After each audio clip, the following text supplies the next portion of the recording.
directional before, and I switched it to take that off. So it still can't be as bad as Mark Taylor in the Oh God, F-150. the In his- truck with the in window his down. in his truck with his window down, and he had his video game headset on. Oh and man, his big ass beard was scratching the microphone. Oh God, I remember that. That was so loud. Like all you could hear the whole time is like people basically whispering and just the roar of wind on the highway. Yeah, and I mean, it's probably about as bad as that time I was working on the car while I was on the show. No, not even. Although when you were working on the mower was hilarious because your camera was off and all we heard was thunk and then it was dead silent and we're like, Chris, you good, buddy? Yeah. Yeah, Shawls, the beard was way worse with Mark. Oh God, it was so bad.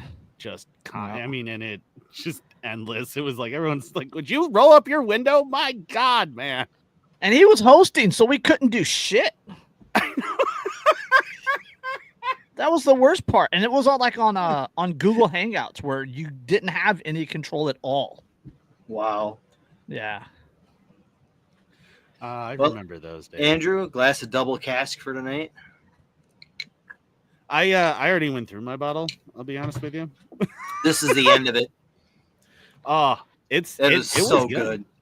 It was really good. I was really shocked how good that is. The Driftless Glen. Driftless Glen, yeah, their stuff is really good. Their food was phenomenal too. Yes, that was some good stuff. We had some like pretzel bites, and they had like this cool this cheese sauce that was almost like a beer cheese soup, but just like thicker, and then like this really good mustard to dip it in. I don't like mustard, and I thought it was really good. Oh, and Schaller, we're not going to come pour one for you because you weren't there, so fuck off. Yeah, you could have been there. You weren't. Yeah. Suck. Yeah. Although, to be fair, I didn't tell him we were going either. So. Oh. He would have even gotten to ride in my car, and he didn't even get to ride in the car, so he missed out completely. You know, I know he's lost a lot of weight. I don't know if he'd have fit. It's not large. It is not a large car. Yeah. Right. He has, and to ride in your car, he has to ride topless anyway. That's the deal. I don't know how good of an idea that is, but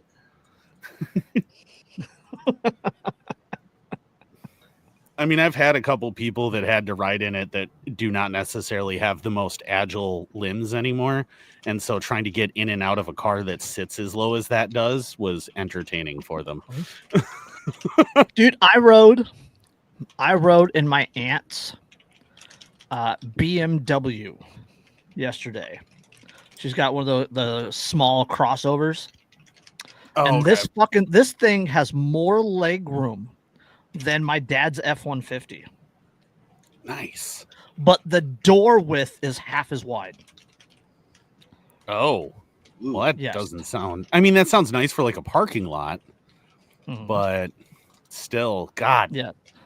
We are not... So sitting in the back of her car, I had my knees forward, right? So instead of, mansplained out, I had my knees forward and I had plenty of room. But it was like trying to climb in and out of a clown car to get in and out. Yeah. It's so fucking retarded.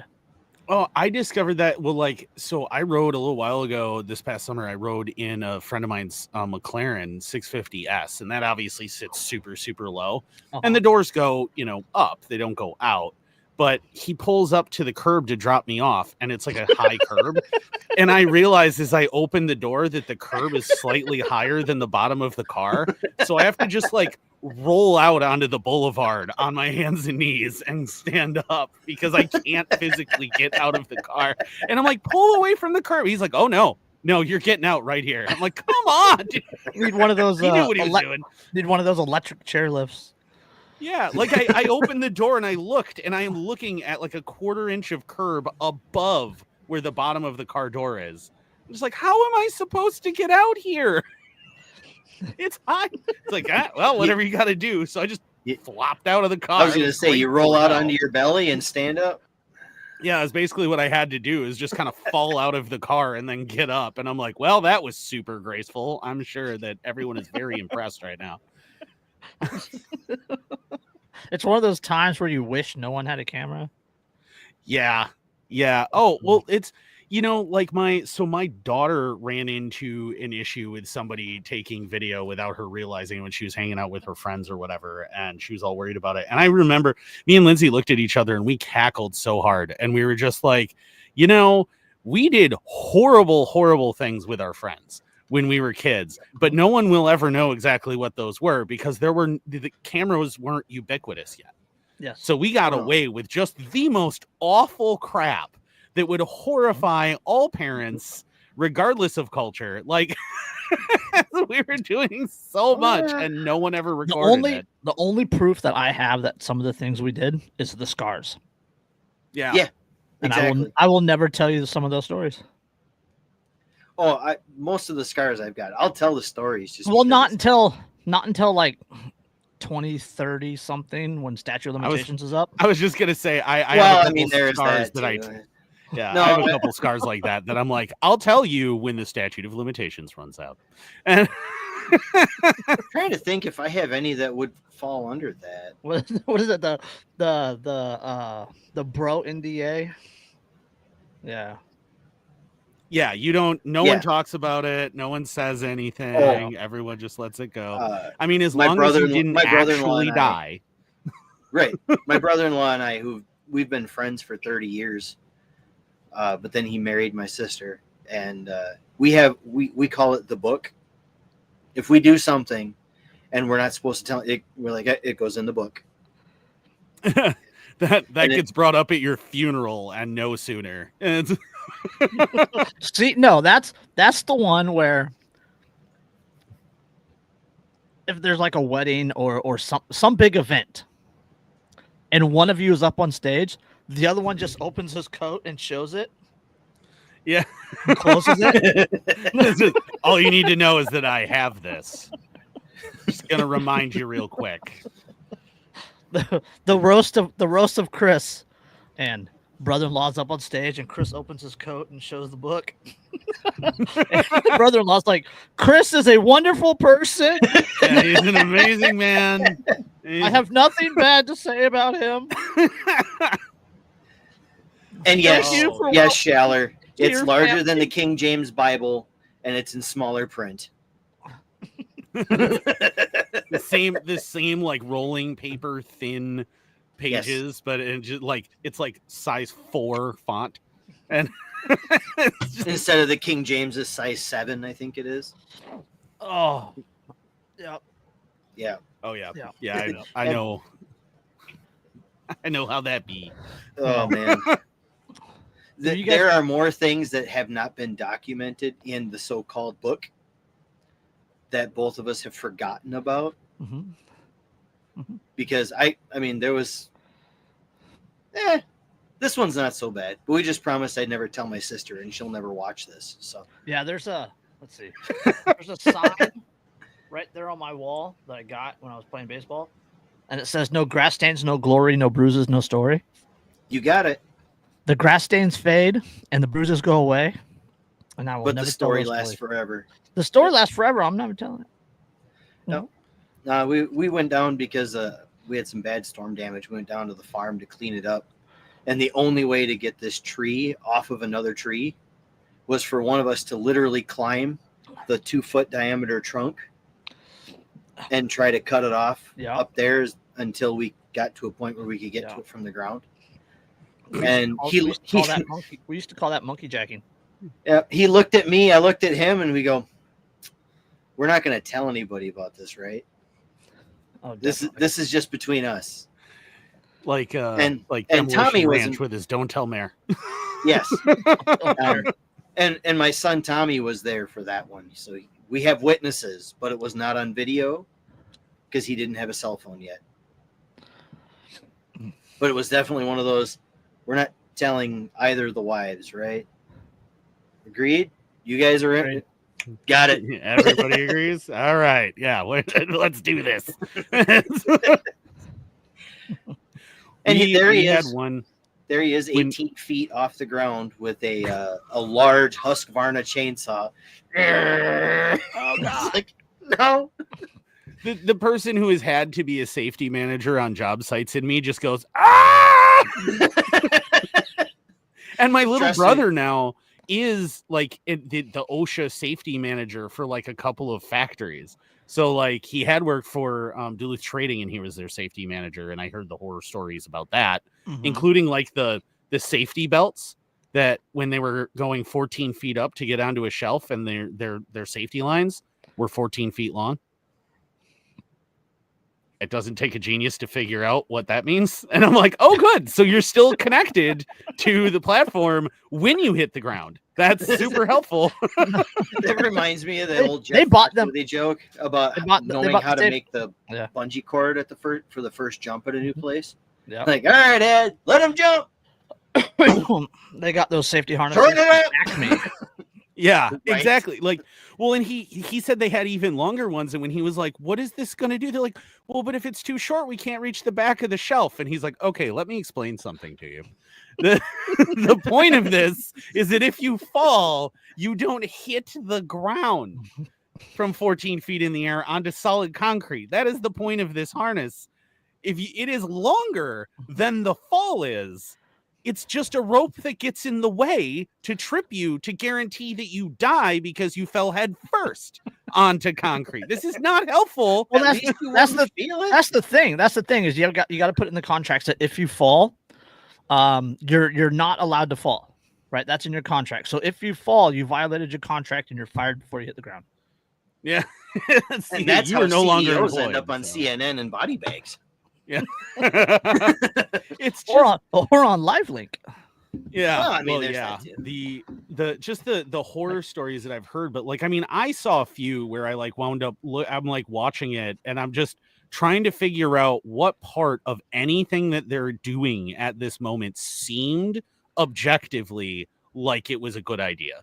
Where like it's like two ladders that are interleaved with each other, and there's four guys standing on one so they can get out over a ledge, and there's like one guy on the and it's over like a 40-foot drop, and I'm like, what?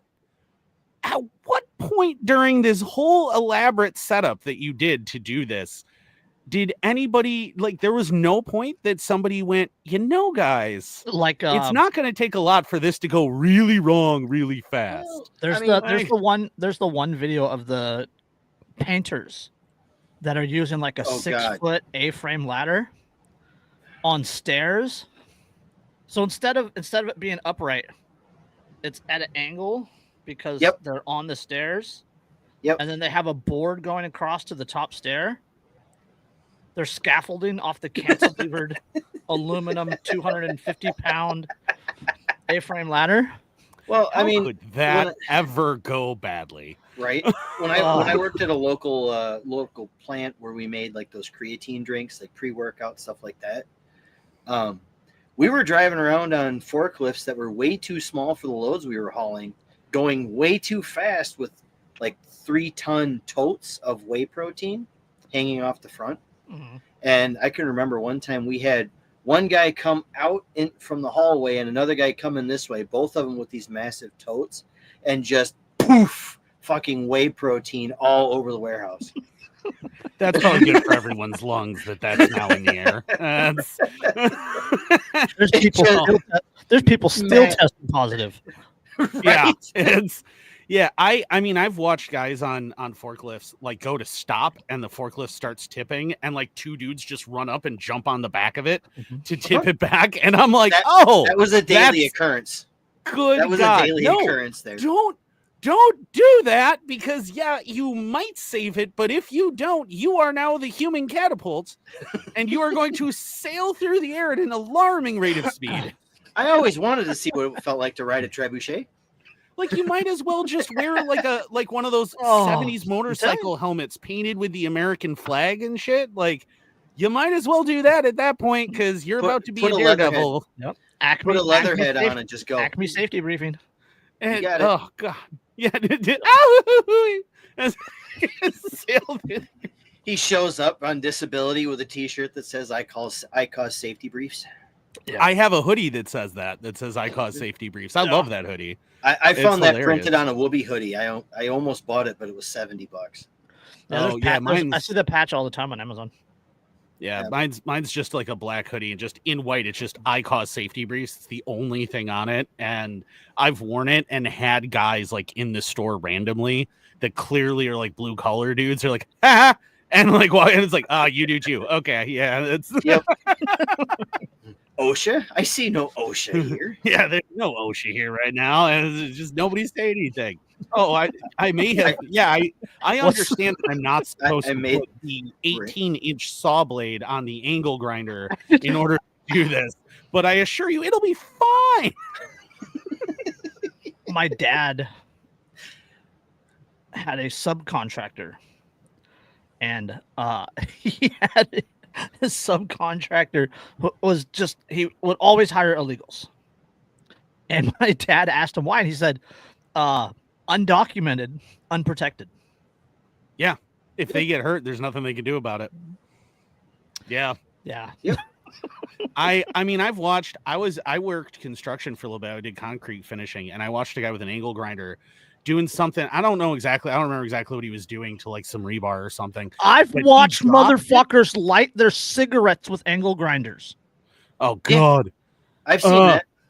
Yeah, no, this guy, it's like one of those really big angle grinder, way too big for the job in any way, shape, or form. It gets away from him, it drops. He's got it like locked on, which you're also not supposed to do in case you drop it. And it lands perfectly and shoots like a race car down to the end of its extension cord and unplugs, but it's still rotating pretty good. Shoots across the concrete and hits one of the tires of one of the foreman's trucks and embeds itself. And you just watch that tire go flat. And every one of us just looked at him, rotated on our feet, and walked away to go find other things to do that were away from him. Like, none of us saw that. None of us have anything to do with that but you, buddy. That is all you now. Oh my God. Well, I mean, Andrew, you know Matt. Yeah. And he was he's a welder, fabricator, works for a stainless steel company. His brilliant ass one night at work was doing some torch work and went, all right, I'm done with that. Time to get the grinder out, and throws the torch over his shoulder. And the torch had embedded itself about an inch into his back. Yeah, you moron. And he went to go pull it back over to do the next, torch, and goes, uh-oh. Uh-oh. Yeah. He goes, uh-oh.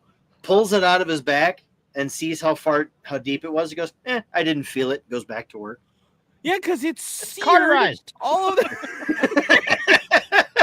is. And then he shows it to me like 2 weeks later. He's like, yeah, it's mostly healed.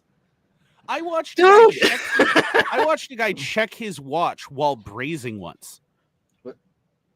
So he has his watch, right? He's sitting here, he's brazing, he's got his watch, and he's got it where it's, the face is down here, and he's holding the torch, and he goes like this and runs a neutral blue flame across his wrist. And he just looks and he goes, well, that's probably a trip to the hospital, and just turns everything off. What else do you say at that point? Honestly, yeah. What else do you? It's like you don't. All right. I was like 20 feet away from him, and it smelled like cooked ham instantaneously. Yeah, that's not far enough. And I'm like, oh no! And he's like, yep, I'm going to the hospital right now. That's one of those situations where the closer you are to danger, the further you are from harm does not apply. No. I mean, I will give him that he didn't immediately panic. He just looked and went, oh, and just turned everything off. And he just like got up, goggles off, and he's like, well, that's a trip to the hospital. And I'm like, you good? He's like, nope, I'm going into shock, and just walks out the door. And I'm like, somebody should drive him. That was not his first time. Yeah. No, I'm sure it wasn't. Not. But he's actually the same guy that like less than 2 months later helped us all discover, and I still can't believe this is true. So he went swimming in a freshly chlorinated pool. and then without having like showered, rinsed off or anything, went into his auto shop to do some welding. And it turns out, and I had no idea that this was a thing that could happen. It turns out that you can in fact reach critical mass from the evaporating chlorine just off of your skin after that. And as he's welding, a spark managed to get somehow in just the right place. And it basically went, poof, and there was a fireball that shot out of his welding mask. Obviously I wasn't there. I didn't see anything, but he comes into school the next day and he has no eyebrows. His mustache is gone. His hairline is now back about 1.5 inches from where it had been. He has no eyelashes. His eyes are bright red. His whole face looks like he's been severely sunburned. And we're like, dude, what happened? He's like, it turns out chlorine gas is flammable. And I'm like, seriously?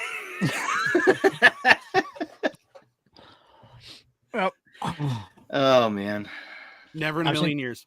I've seen that. Well, I've seen some of that with the loggers I used to work with. They would have, I mean, on the side of a hill, on the side of a mountain, like they would put the saw on their leg and then fill the gas tank, and the gas tank would spill on their chap. Yep. You dumb fox. I'm gonna light a cigarette now. What could go wrong? Dude, okay, that's the next step right after filling the tank. Or while filling it. I've seen that. Well, I've seen that too. I saw somebody doing that at Quick Trip earlier this week. Standing outside their car, filling it up. Fucking Pall Mall sticking out of her mouth. I won't even vape on the off chance that something happens if I'm filling the car. There's a logger that I used to work with. He died. He died several years ago, so I can tell the story. I'm shocked. Named Silly Billy. I kid you not. That's what they called him, was Silly Billy. He was a topper. So he would shimmy up the tree, right? Big Doug firs, top it, and then you're supposed to climb down and then fall the rest of the tree. He would stand up on top of the tree after it was done waving and piss. That was his triumphant moment. Is he would stand on top of the log or stand on top of the tree, unharnessed. Oh my! Whip out his dick and take a piss. 120 feet in the air, and he would do this every single time he topped a tree. That was a well hydrated. Is that ultimately what killed him? No, it was cancer. I mean, even at 10 feet, that's a terrifying, because you're surrounded and I've tried to explain that, like, if you've never been on a logging site, like, you don't understand how dangerous it gets, because I'm like, you have to remember all these branches and stuff, especially number one. I think they're it's a still spear. I think it's still the number one most deadly profession. Yes, it is. Yeah. Yep. It's people, because like if you trip, even tripping on a logging site can kill you, because there are tiny little punji sticks everywhere, absolutely everywhere. So if you fall, you rocks hidden underneath all the brush or whatever. I mean, yeah, there's so much stuff that can kill you, and like I see so many loggers be so cavalier about it, and I'm like, you're going to die, and it's going to be a violent, bloody death. Yeah, I spent a lot of time chasing chokers up on the landing, right? So the trees would drop, they would buck them into length, put a cable on them, and then drag them up the hill to the landing. When they got to the landing, I was the guy that had to go up and unhook the choker. And those logs shift, they roll. Yeah, they as soon as you take that choker off, they move. I can't tell you the number of times like I got my arm pinched between logs. Yeah, had a log roll over and toss me. Had them cantilever. Oh god! That's terrifying. That's not that dissimilar. I mean, that's absolutely terrifying. I think the worst one I ever personally experienced was working at the tire shop. I had an articulated tractor on a side hill that blew a tire. And so I had to, and it was the downhill tire, of course.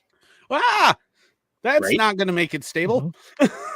So I had to jack the thing up on the downhill or on the slope, which is about like that, because farmers are fucking crazy. And I jacked it up. Farm every inch.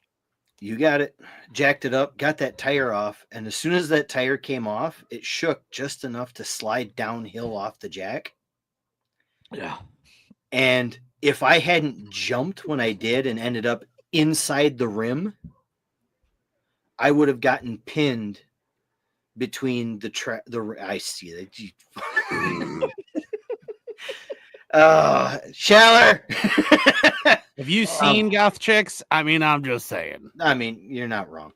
But if I hadn't jumped when I did and ended up inside the rim, pinned inside the rim up against the truck, it would have taken my head off. It would have taken my legs off, and that would have been it. Yeah, I had a close one like that when I was logging. Had a kickback, and it went the saw went through my chaps, through both sides of my chaps, through my pants, through the top of my pocket, and stopped against my key ring inside my pocket. Yeah. It's like that dude, that video where he shows where that broken disc is in his glasses. Yeah, I was this close to being one of those stories. Yeah, that I mean, final destination. Yeah, just looking at being a logger and then having seen Final Destination. Nope, you couldn't. Absolutely not. Better stop against your Jacob's ladder. Yeah. Oh God. So since we're talking about crazy stuff, do we want to talk about the milk and beer? Because I love this story. It is phenomenal. I have no idea about anything because I am just here for the ride. Okay. Well, so this one, I think Chris, you spotted this story. Yes. The Orange County Fire Chief uses milk and beer to save 2 homes from Eaton fire. Says Irvine, California, Orange County Fire. Improvise, adapt, and overcome.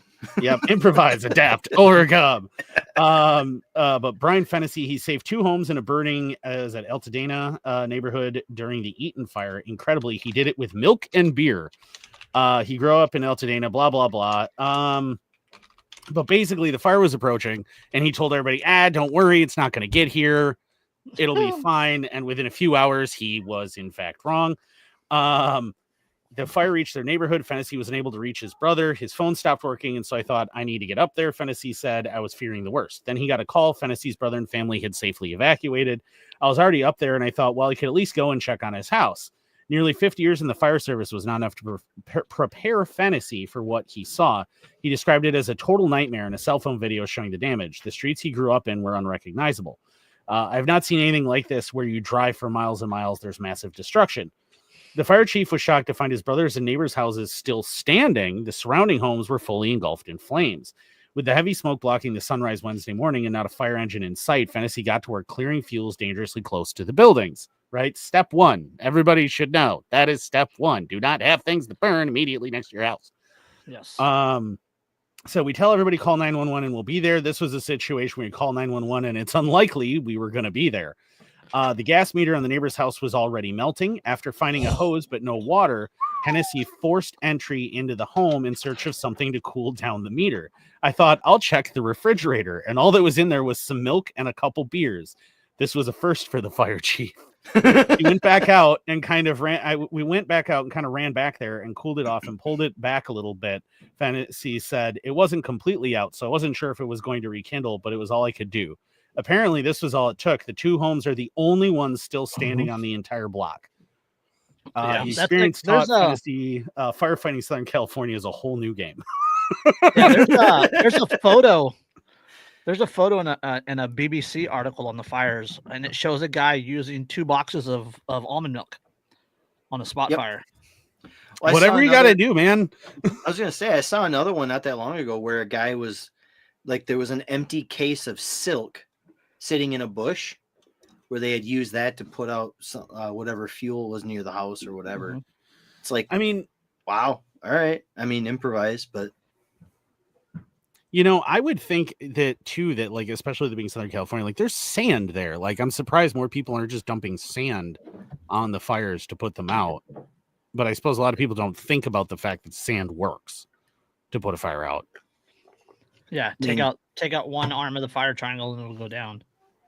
Yeah, because all you need to do is get rid of oxygen. You just deny it oxygen, and it's not going to burn anymore. And it doesn't matter really necessarily what you're using to deny it oxygen. Okay. You just need to deny it oxygen. Let's see. Almond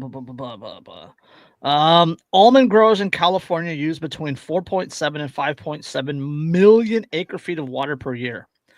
That's 14.4 to 16.75% of the state's agricultural water use. So all that almond milk is why you have fires. Part of it, definitely. Buckshot says here, if you dump flour into a running box fan, it puts fires out.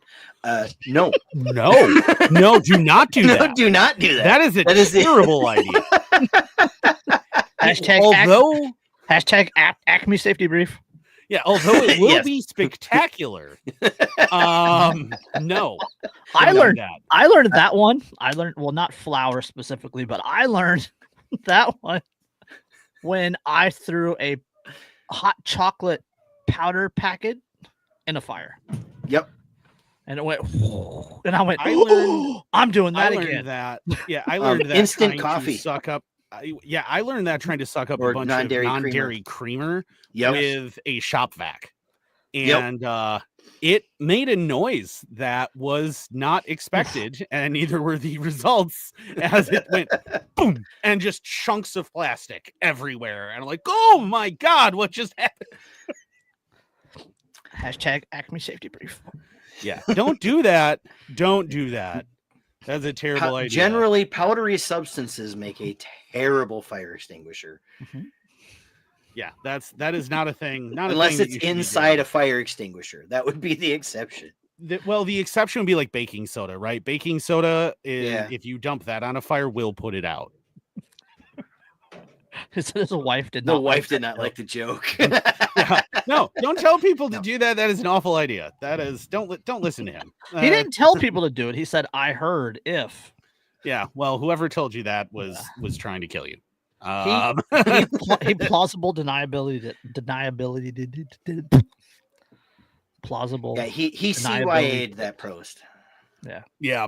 Speaking of plausible, we actually never did the intro. I mean, we're a half hour in, so I kind of feel like it's useless now. But if you're listening to this, I assume you probably know this is Anarchy Among Friends roundtable discussion. It's in the description. It's in the description. Yeah, it is. It is in the description. So but just saying that's hi everybody, welcome a half hour into the show. Okay, so do we want to do another funny one, or do we want to do something that will piss everybody off? Because I mean, I have one. Okay. I don't know if you have the same one that I have. Sorry, guys. I have some good news, but next week it'll be Buffalo and KC for the AFC Championship. Go Josh Allen.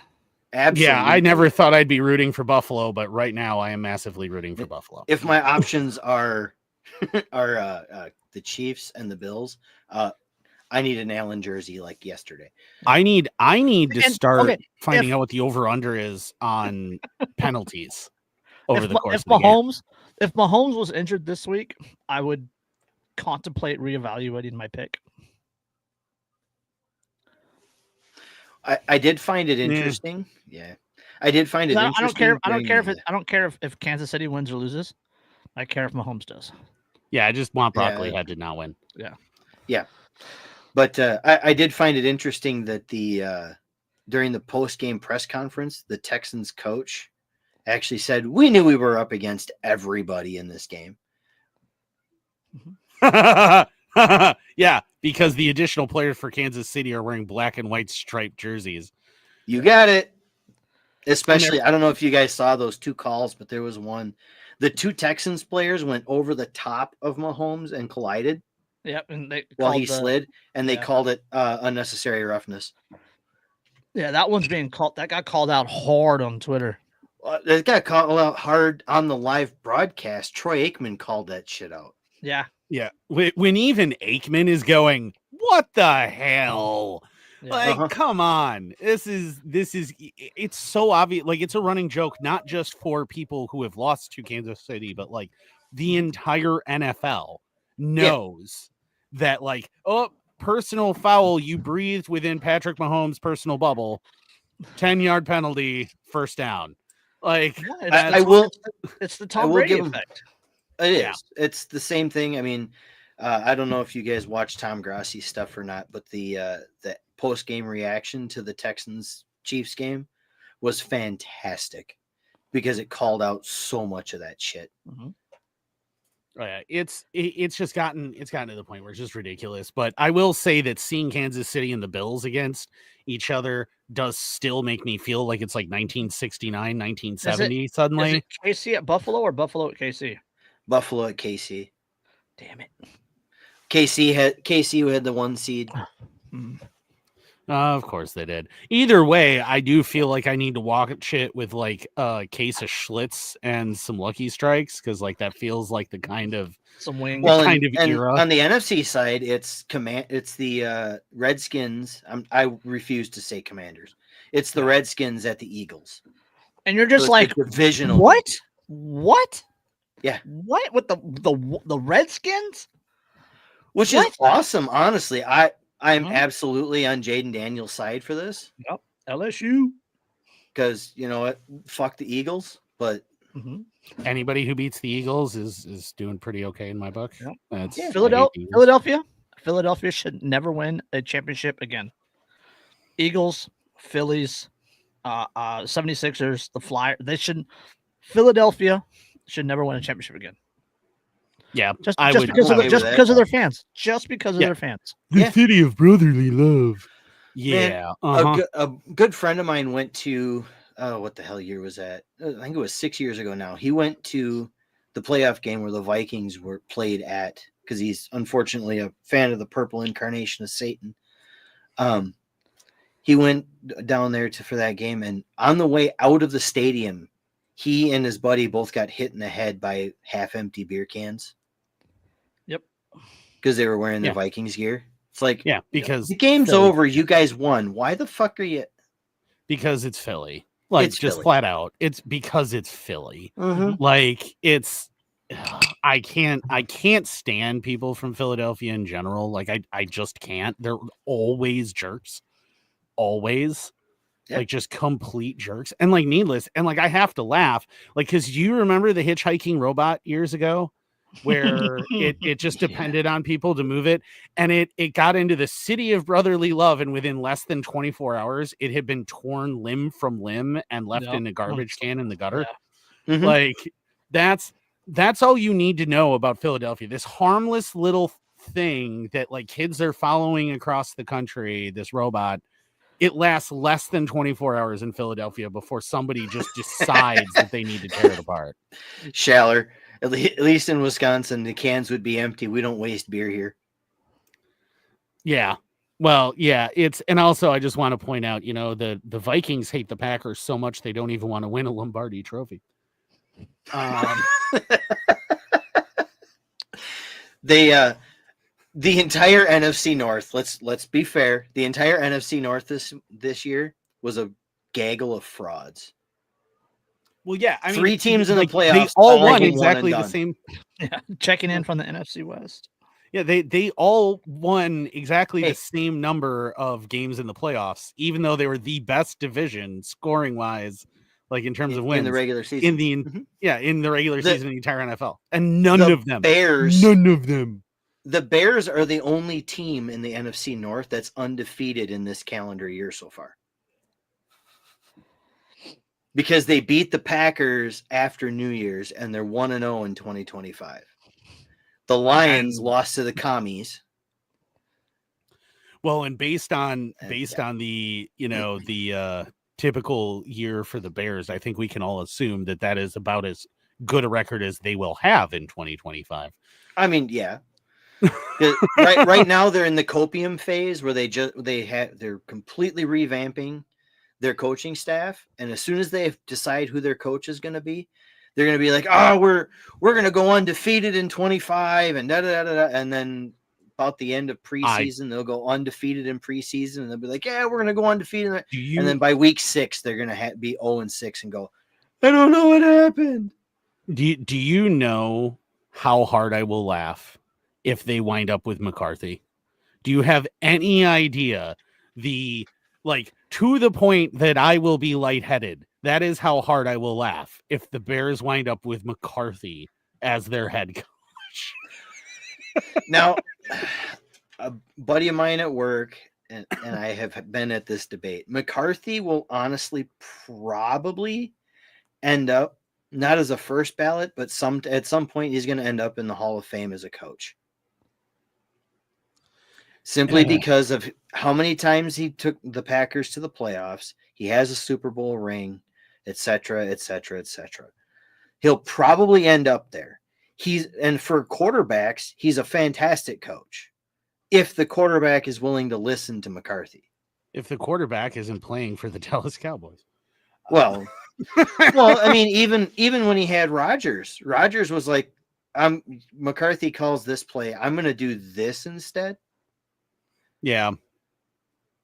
So I mean, if he goes into Chicago and Caleb Williams is actually willing to listen to McCarthy, there's a good chance he could turn them around. Unfortunately, and he does know the division. So I mean, he does, and that's the other thing to me is he knows the division.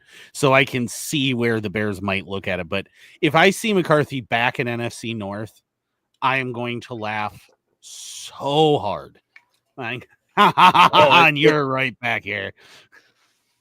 Yeah, it's gonna be epic if that happens. But oh man, honestly, I think the Bears will probably hire Ben Johnson. I don't know. We'll see what happens. I keep pulling for McCarthy for just the lulls. Purely for the lulls to see the trash talk memes are going to be epic if McCarthy gets that job. Oh, it's going to be glorious. What you're going to witness at Lambeau if he shows up with Bears coaching staff equipment on is going to be. Well, it'll be about the same as the first time Favre showed up at Lambeau in Vikings gear. Yeah, where everyone was just like, Unfortunately, in that particular game, he came out and kicked their ass. Well, but yeah, because it was his last year that he was going to be any good. And then, of course, he winds up going where all Packers quarterbacks apparently go to end their careers. No, he was at the Jets before he went to Minnesota. Oh, is he at the Jets before? That's right. He was Green Bay traded him to the Jets. Yeah, and then the Jets released him after 1 year, and then he went to the Vikings. The Jets are like the farm that you send that rabid dog to. Like when your quarterback, if you're Green Bay and your quarterback's needs to just be put out to pasture, you send them to the New York Jets. Oh, I'm already congratulating the Jets on trading for Jordan Love in 2035. Yeah, I know. That's definitely the hand-me-down. Yeah. Yeah. That is definitely how that's going to happen. But all right. So I do really want to talk about the TikTok ban because there's a lot of stuff to it. And I think that it's important to address exactly why TikTok even got banned, why that law happened in the first place, like why it really happened. Because I think there's a lot of misunderstanding, especially in the liberty community about it. We could spend a lot of time on this one. So yeah, and it's one of those things. So if you are unaware, TikTok was banned. That ban was enforced for less than 24 hours because then Trump said no. Trump's not even in office, and they ignored the Supreme Court. Yeah.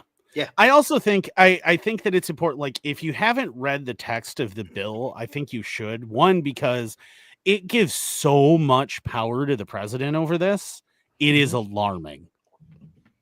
Yeah. Alarming how much power. Ban TikTok because they're spying on Americans, but not ban China from owning 348,000 acres of U.S. farmland. I mean, that's the thing too. I was just sticking with social media. TikTok shares information with China. Okay, Facebook, Google. Yeah, pick another company that isn't giving information to China. I mean, all they have to do is pretend to be a private entity and go, we want to buy this data. You know, the funniest thing is, so the funniest thing to me about this whole thing is because I was watching it and everything else. Obviously, I have a lot of followers on TikTok and everything else. I've made not a lot of money on it, but obviously. Well, if you've been to my TikTok, you've seen how many followers I have. But it's like 300. 1,000 views is typical. Like 1 million isn't unheard of on a few videos. So like my that's where I'm favorite at on videos TikTok. you've done are the two about like Volkswagen or Mercedes, Porsche, post World War II. Okay, look. Yeah. All right, we understand. It's well with Mercedes is like I mean, to be fair, no one ever said that they didn't work. Going from Berlin to Warsaw in one tank. But no, it's Moscow. Well, they also but so here's like the thing is, and what made me laugh the hardest about this, right? When TikTok goes to the Supreme Court, is that the government, with no sense of irony whatsoever and no self-awareness in any way, shape, or form, made two major arguments. Their first argument was that TikTok was dangerous to national security because it endangered the private information of American citizens by sharing secretly the data on American citizens with a government.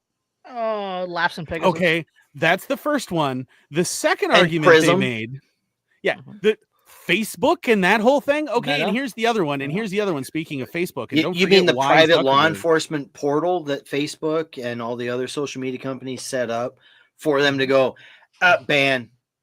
Yeah. So here's the other one. Here's the other one. And this is okay. Not only that, but Meta collects your data. Google collects your data. Twitter X collects your data, and then it's all in the EULA right here. Private companies can buy your data for marketing purposes. Yeah. So so first of all, where that falls apart is the fact that as the CEO of TikTok did point out, their end user license agreement allows for less data collection than Meta or Alphabet, which is the parent company of Google. Yeah, Google. Yeah. So they're actually better at protecting your information. Number one. Number two, the other argument that they made, and this is the one that had me just go, I was just staring at my screen as I read this sentence in the actual legal brief that was filed by the government to the Supreme Court. And there is a link to the Supreme Court's findings that actually quote this in the description if you do feel the need to look this up. But they argued, again, no irony, no self-awareness, that the other reason why TikTok needed to be banned was because since a government could potentially have so much influence over the content and allowed things to be said, and whether or not people were banned on the platform, that endangered Americans' right to free speech. Oh, what? Marinate on that for a moment. The federal government of the United States. Hold on. Okay, no irony. Read that again. Because a government. No context. I'm just throwing this out there. Yeah, because a government can have too much influence on who is allowed on the platform and what they are allowed to say and what content they can see. Because the government has too much influence on that, it endangers Americans' rights to free speech. But okay, but hold on. Not there. If I mention a specific government, a specific lobbying arm of a specific government, the lobbying arm that exists in the United States of a foreign government, I can get banned from YouTube, from Twitter, from Facebook. I could have my Grubhub account banned. I'll be debanked for calling them out. You can even get banned from things like Uber and Lyft for that. Yes. Shit. Yeah. Don't forget that's what happened to Magnus, right? He got like depersoned online. Yep. Like this is, but this government that works. Remember why Zuckerberg was in front of Congress, right? For those hearings was because of all of the undue influence that American government had on what was and was not being said on Facebook. And the argument was especially during COVID forum. Yeah. And the argument was you're a public forum and you are regulating free speech, and this is not acceptable. The same people who met secretly with Mark Zuckerberg, the same people who constantly have a backdoor line into Meta and Alphabet. Didn't Florida just pass a bill banning criticism of a specific government? Yeah. Yes, they did. Like this same government. They called it hate speech. No hint of irony at all. Where's my Ryan Dawson bell? Ding ding ding ding ding ding ding. Well, it's funny because I read it to Lindsay, and she just looks at me and she goes, I mean, I don't disagree with them. And I'm like, neither do I. It's funny how we agree on that point. However, how do you? I mean, how many? Let's be honest. How many accounts between Facebook, X, Instagram? How many accounts are we on now? Like for me, I am on my 8th Twitter account. I'm on my 3rd. I'm about to be on my. If I bother to go back to it, I will be on my 3rd. I was allowed to use my original email to make my new account. Yes. So I don't anticipate it lasting a long time. Musk went through after he bought it and all the banned ones that he left banned. No, he just deleted the previous accounts. No, he did not. No, he did not. Because mine doesn't work. I was able to change my email address to my original email address. Mine does not. Mine is still there as a permaban, and both of them are currently now still there as permabans, both pre-Musk and post-Musk. And in both cases, I didn't receive an explanation. Nope. I didn't receive a warning. I wasn't able to appeal. Nothing. It just went whoop one day, and it was gone. Yeah, my first two. That's what happened with those two. They just disappeared. But yeah, I'm currently on my 8th Twitter account, and I'm playing it a little bit safe and a little bit quiet this time. 2nd Facebook. Second or third Instagram. And I'm still on my original Twitter. I have my I am on my 1st Instagram still. I still have my original Instagram, but I'm on my 2nd Facebook. I just had my 2nd Twitter. I have my original Instagram, but then I had 2 additional pages that I had made, or 2 additional accounts that I had made, and those 2 had been banned. And this same government that is encouraging these social medias to do this same government unironically made that argument, which that is the Chinese government would have too much access to user data. And isn't this the same government that argued that Utah trying to conserve water in a drought by limiting water to the NSA data center there? The federal government said that was an act of treason. Yeah. Yes. Yeah. Yeah. Because because the entire data center is liquid cooled. Yeah, and this is the insane. Again, if you want to read up on it, exactly what it was. Now, I also point out that the law that was passed that banned it is the only law I've ever seen that specifically demands in codified law the divestment of assets by specific named companies. Yes. I have never seen that happen before. It mentions ByteDance and TikTok by name in the law, and then basically says, and any other company that the president of the United States decides needs to divest. Right, and I haven't seen that part of the bill. Trump's a Nazi, right? Well, I mean, this bill is literally fascism. Yeah, this bill literally gives the executive the power of fascism. The power to be a Nazi. Yeah, if you go look, it's HR, I believe it's 7125, I want to say is the bill. If you want to look it up. But if you read that bill, you see at least 30 times a mention that basically deciding who this is going to be enforced against falls to the president of the United States.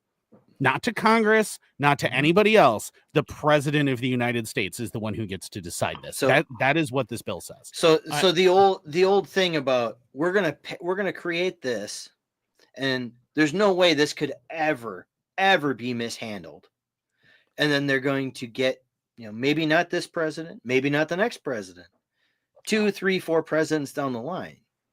You're gonna get them and go, I don't like what people are saying about me over there. Banned. Yeah, and here's the thing is like what people need to understand, because there's a lot of people I've noticed, especially in the liberty community, who have never been on TikTok, and so they don't know what actually is on TikTok and why this bill. The amount of virtue signaling. Oh, I don't care. I've never downloaded the app. Shut the fuck up. Yeah, then shut up. Then you don't have a dog in this fight. Go away. I wasn't directly impacted because, like you said, I've never downloaded the app. I still think it's fucking wrong. Yeah. It doesn't personally impact me, but I still think it's wrong. Did you have to comment on everyone's post about them being upset about TikTok being going down? Yeah, there were people who like felt the need to make 40 separate posts about how much they didn't care. Yeah. Okay, 40 posts. Every single post by someone that was upset, right? By influencers, by small businesses, things like that had posted about it. They're like, "Oh, I don't care. I never use TikTok."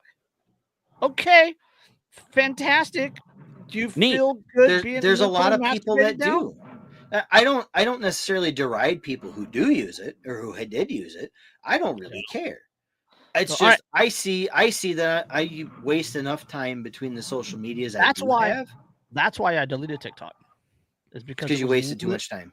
I found myself one day. I was sitting there on my couch and I was like, "Oh, okay, I got 15 minutes." An hour later, my food is completely burnt.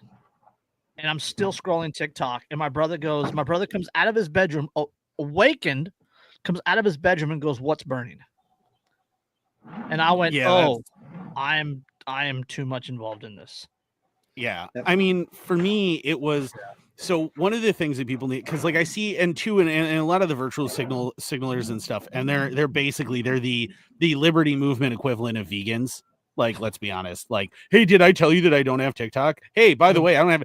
Did I tell you how much I don't care about TikTok? Hey, it's very important to me that you sit here and you listen about how much I don't care about TikTok. Yeah. Like, obviously you do. The vegan CrossFitters that ride the bike to the gym. Yes. Yeah. It's so. The thing that they also don't understand is that the reason that this bill exists has nothing to do with China. The reason that this bill exists has nothing to do with China having undue influence, because in my experience on TikTok, China had no influence. It did not really care. The reason why this bill exists is because... This I agree with Buckshot. Yep, I agree with that. Yeah, but the reason that this bill exists, and what you need to understand is the reason that this bill exists is because, and I was part of this movement, and now that it's back up, I am again part of this movement, reconnecting with everybody, is because the American government can't have influence on it. There is a gigantic community of varying degrees of rebellion on there. There are hardcore still boot boys. It was the largest collection of the anti-COVID movement. Yeah, it was. That's true. Twitter and Facebook were banning, like, doctors that were speaking out. Yep. Twitter. I remember during all of that. So my wife was a TikTok user. My daughter, my oldest daughter, she's an avid TikTok user. And I can remember them, because they knew I didn't have it. So they wouldn't, instead of sending me a link or whatever, they'd come out and go, "Dad, you need to see this." Yeah. So I'd keep seeing all this stuff. And it's like, yeah. But I honestly, I just stayed off of it because, like I said, I spend enough time between YouTube, Fascist Book, and X. I spend enough time on those to go, I don't need another time suck in my life. Yeah. I've got, I've got 5 kids. 2 of them are under 5. Yeah. And like, for you, it makes sense with them. But like, there was a ton of us, and its format allowed you to deliver important information to people and like break down important concepts in a way that the Gen Zers, right, understood, actually paid attention to. Like, they would actually watch a 3-minute video where you explain something and be interested in it for that 3 minutes. So it allowed you to actually express important ideas to them in a way that they would actually pay attention to. And you can say all you want about short attention spans and blah, blah, blah, and why that's wrong. But the reality is, we don't live in an ideal world. We don't live in the coulda, shoulda, woulda, I wish. Yep. We live in a real world where things are really the way they are. And you're going to have to, if you want to build a different world, you're going to have to start in the one that exists, not the one that you wish did. That's the thing. Ideologies die in reality. Yeah. And that's actually something they're built-in vacuums and they die in reality. Yeah, that's actually something that I found interesting. I was listening to a podcast last night or earlier today from Tundra Tactical. I don't know if you guys remember them or not. Yes. They abandoned YouTube altogether. So they only stream on Rumble and Twitch. And it was a 4-hour and 17-minute long podcast. And it was just two guys shooting the shit. They did a segment where they answered dumbass questions on Quora about guns and all kinds of stuff. We could do longer. We could do longer than that. Oh, yeah, we could absolutely do longer than that. Just banter endlessly. I mean, easily, yeah. But the thing that they said is that, and it rings true because I see more and more long form content on Rumble that takes off than what I see on YouTube. I mean, on YouTube, you have some long form stuff. You've got like Unsub. Those guys, they get like 500,000 to 1 million views per episode. But a lot more of the long form stuff is over on Rumble. Yeah, I just thought that was interesting. I read an article the other day about a lady who teaches math. And she was on YouTube. And she was doing math, teaching math content and all this good stuff. And she was making decently. And then she put it on Pornhub. And she makes like 5 times as much on Pornhub as she does on YouTube teaching math. Yeah, because they pay better. They just flat out do like Sadly, the most I ever made in a single month was from TikTok was probably about $40. Right. It wasn't a lot. It's not a lot. Ooh, and that was a month I had like daddy. 3. Yeah, and that was like 3 million view videos in a single month, and I made about $40. Like I made nothing, right? Tara Lynn, who's been on the show, who her entire story got out to the nation, like the entire reason why people even knew about her or anything was TikTok. Yes. That was why, was because of TikTok. That is why. And I got to live stream with her last night when we thought it was going to end. And it was a really fun live stream. She was hammered. she had. I bet she's fun when she's hammered. Oh, she's a blast. Buckshot, $40 will buy you 2 boxes of Creedmoor. Come on now. That's here in Cali. Well, yeah, but the funny thing is too, you're in Californistan. They still got to pay $25 for the background check. Good God.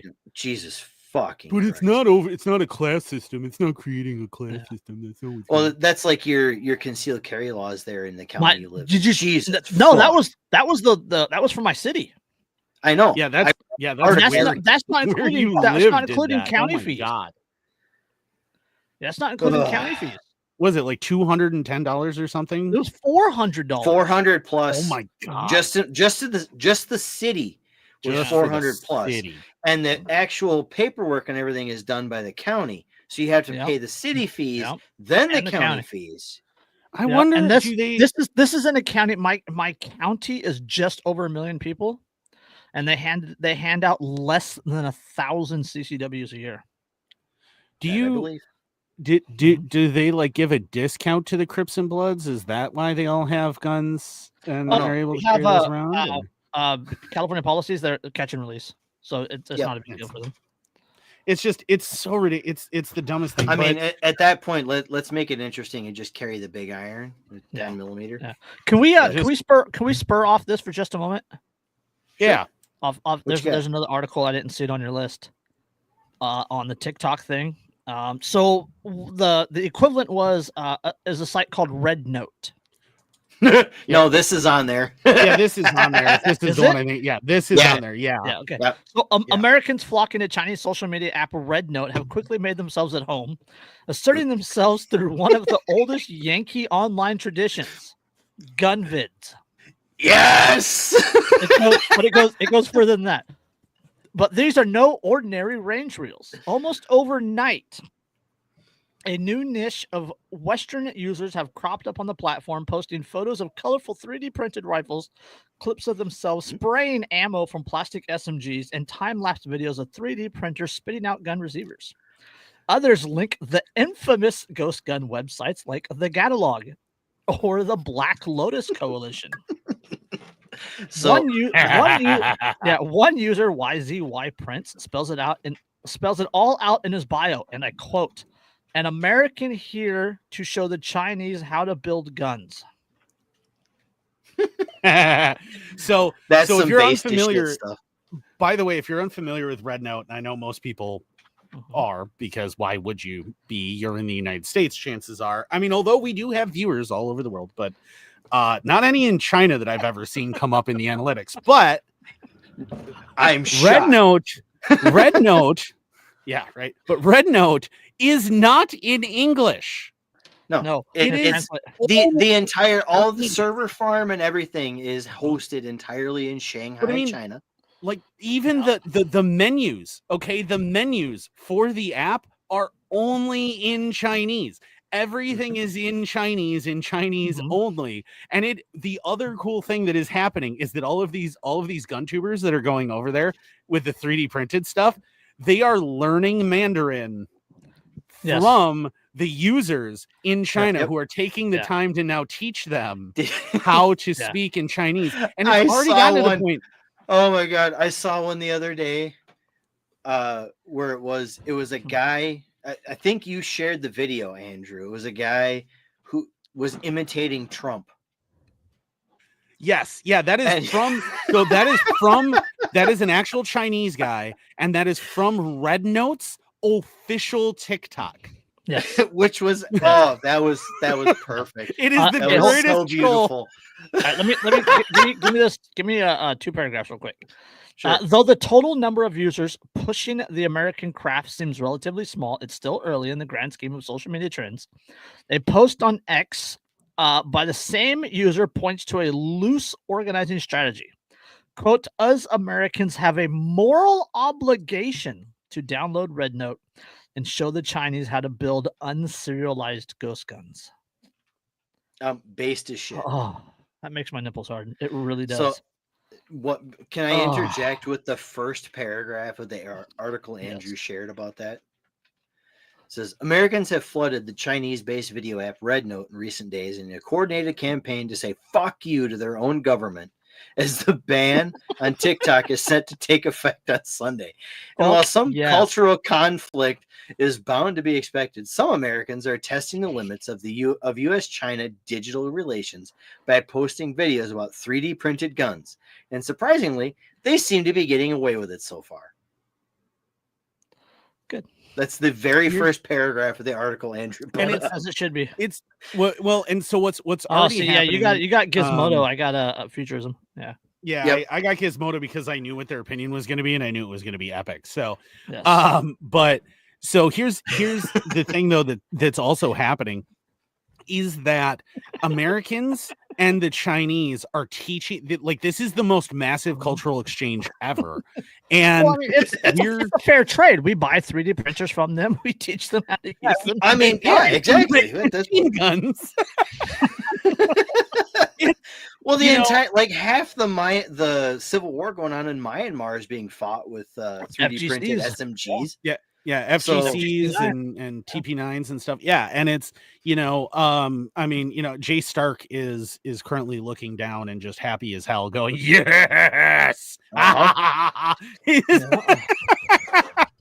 But it's so what's crazy though, and what I've seen, because I hopped over to Red Note and I didn't join it yet. I'm probably going to now because it's just going to be funny to do so. But what's been amazing is that, like, there are tons of Chinese people in there asking Americans now that are flooding it, going, hey, is this really a thing, or is this propaganda? Is this really a thing in your country, or is this propaganda? And they're learning about America in a way that they never were able to before. And learning that sadly, we're learning that the Chinese have a lot more property rights than Americans in their communist country. That's actually something that we've talked about before on this channel is if like they want to build a highway here in the United States, they do eminent domain and they take your shit for what they deem as fair market value. But over there, they can't take your shit. They flat out can't. But they will literally build the highway as around close your house to your house as possible. I And love to that make you Spite go, House. That is so oh, good. that's so great. To make drive you or force you to try to force you out of it. Well, there's So, in Shanghai. There's that elevated train that goes through an apartment building. The reason that elevated train goes through an apartment building is because the company that owned that apartment building tried to get everybody to sell, and half of the people who live there said no. Yep. And they can't get kicked out. So as a result of that, they had to build a tunnel through apartments of people who were willing to sell and just go straight through the building. I'm sure it's nice and quiet and doesn't cause any undue issues at all, but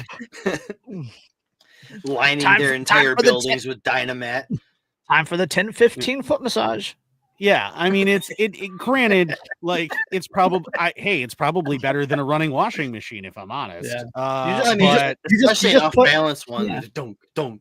You just put the martini on the counter and you wait a few minutes and then it's shaking instead of stirring. It's shaking. That's all it needed. There we go. It's although if it's a beer, you open your Sapporo and set it on the counter and no. And,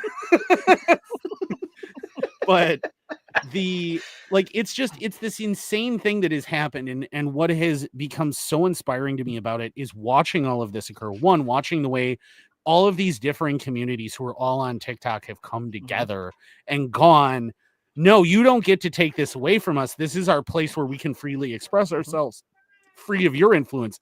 Bite me if you're going, well, I don't want Americans using this Chinese owned app. Well, guess what, motherfucker? I'm literally going to use the Chinese Communist government's actual app now. How about that? Yeah. What you gonna do? That gives huge credence to the argument that the libertarian anarchist community always made about where we are a lot closer to each other, right? We have a lot more in common with each other than what the government and what media and what the propaganda says. Yeah. Mm-hmm. Oh yeah. And it's and the best part, I think the best part to me is watching the actual Chinese government then respond by cackling madly at watching this happen and just be like, this is the funniest fucking thing I've ever seen. And they were mad because the company that was headquartered here might get influenced. So you all went to literally the app that we, the CCCP, run. Well, and what makes that even more hilarious is the fact that the Chinese government is walking a very fine tightrope with that, where they're talking, oh, I got a food delivery. Thank you, darling. Ghost arm. Ghost arm. Oh, no, there she is. Hi, Amber. It's the boss. They said, hi, honey. Hey. I got roasted rabbit for dinner. So, yummy. I got grilled cheese and tomato soup sitting in my fridge ready to be made.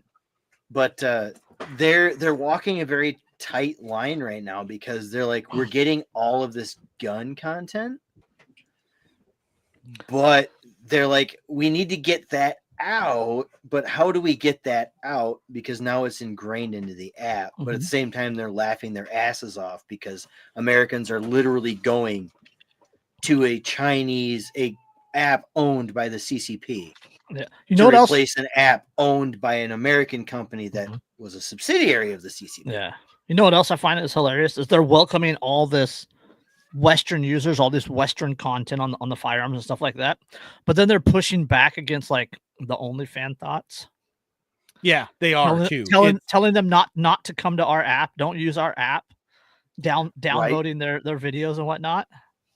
Yeah. Well, and look at what happened with the North Koreans once they got access to the internet. Yeah, they immediately just hopelessly addicted to Pornhub. It's just instant, like when in that episode of Family Guy when Quagmire discovered the internet, was no longer what it was in the 90s. And he comes out of his house after 6 days and his one arm is just super ripped and he's just he hasn't slept and I'm just I'm gonna yeah, that's But the thing is, though, it's like with TikTok, like a lot of people seem to be under the impression that that was what most of TikTok was that it was all these e-thoughts and whatever, but it wasn't. Like it was the only way that was all you got in your FYP, your For You page. The only way you did that happened was that you had gone looking for it and you had watched a bunch of it and you had already been after it. Yep. And so it was just giving you more of what it saw that you watched because it monitored this is categorized as this kind of content. Yeah, it monitored that and said, okay, well, you tend to watch longer and more of this type of content. So that's what I'm going to keep pushing for you. And you interact more with this type of content. So clearly that's what you want. So I'll keep giving you that. I loved TikTok's algorithm, unlike YouTube's, which is this mysterious, unknowable thing that is like impossible to please and everything else. Unlike that, unlike Facebook's algorithm, unlike Instagram's, unlike all of these other apps' algorithms, TikTok to hammer home worked. Right. To hammer home the point about YouTube's algorithm, it was fucked up. One night I went to bed listening to a video from Jared at Guns and Gear or Guns and Gadgets. And I was listening to him talk about whatever the new ruling was from the Supreme Court about not Colby, the Massachusetts assault weapons ban or Maryland assault weapons ban that just went to the Supreme Court. I woke up listening to a podcast by two dudes who were completely confused about their entire lives, talking about how they were attracted to 16-year-old girls. Nope. Neat. Whichever. Well, I have a solution to that. I have my own solution. I mean, there are other solutions, but I'm just saying this one's more fun in my opinion. I don't disagree. I don't disagree. Like the video I sent you guys with the frog, the frog therapist over there. Why not basketball? Because you don't get to swing fucking axes in basketball? Right. That was a stupid question. That was why not wrestling? It was why not wrestling? Yeah, but you don't get to swing axes. Oh yeah, no, that was a dumb question for me to. He's like, nah, that's fair. Yeah, I get that was fantastic. It's my autism, and I get to choose how I spaz out on it. Yeah, exactly. Like but like that was the thing. Why like, do you guys do that? People, autism. Well, yeah, and that's the thing that I think people don't understand about TikTok. TikTok, much like Twitter, is this kind of revolutionary days without autism. But it's this really unique place. And if you haven't been there and you haven't interacted with people, like, you don't understand, it's a lot like Twitter, but with videos. So the content creators that you like are very responsive. They are more inclined to interact with you. They're more inclined to make videos in response because you can quote people's videos and use a chunk of it. Right. And like, I did that with a bunch of videos for my history, where I started with somebody else referenced something and I was like, hey, let me expand on this. And then that person who originally created it then stitched my video and then expanded on what I said. And it becomes this conversation back and forth about topics and things. And the more you watch the things that you truly want to see, the more you're going to see more of those. And that's the way that's going to work. The people who went on and were like, oh, it's nothing but e-thoughts. No, buddy. The only thing you were interested in watching was a bunch of e-thoughts. That's the only thing my dad watched on TikTok. I mean, was the girls dancing. I'll blame him. I mean, but like I had a ton of neurodivergent videos that were jokes about being neurodivergent and having weird obsessions and like weird stuff. There's a ton of stuff out there like that. There were these whole communities, these whole sides of TikTok. Yes, there was also Book Talk, and we try not to talk about Book Talk, but there was also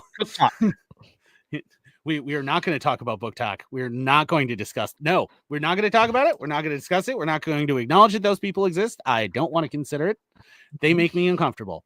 I know a bunch of them, and it makes me uncomfortable. I've dated a few of them. It makes me uncomfortable. Okay. But on a side note, we'd like to thank Chairman Mao for sponsoring this part of the podcast.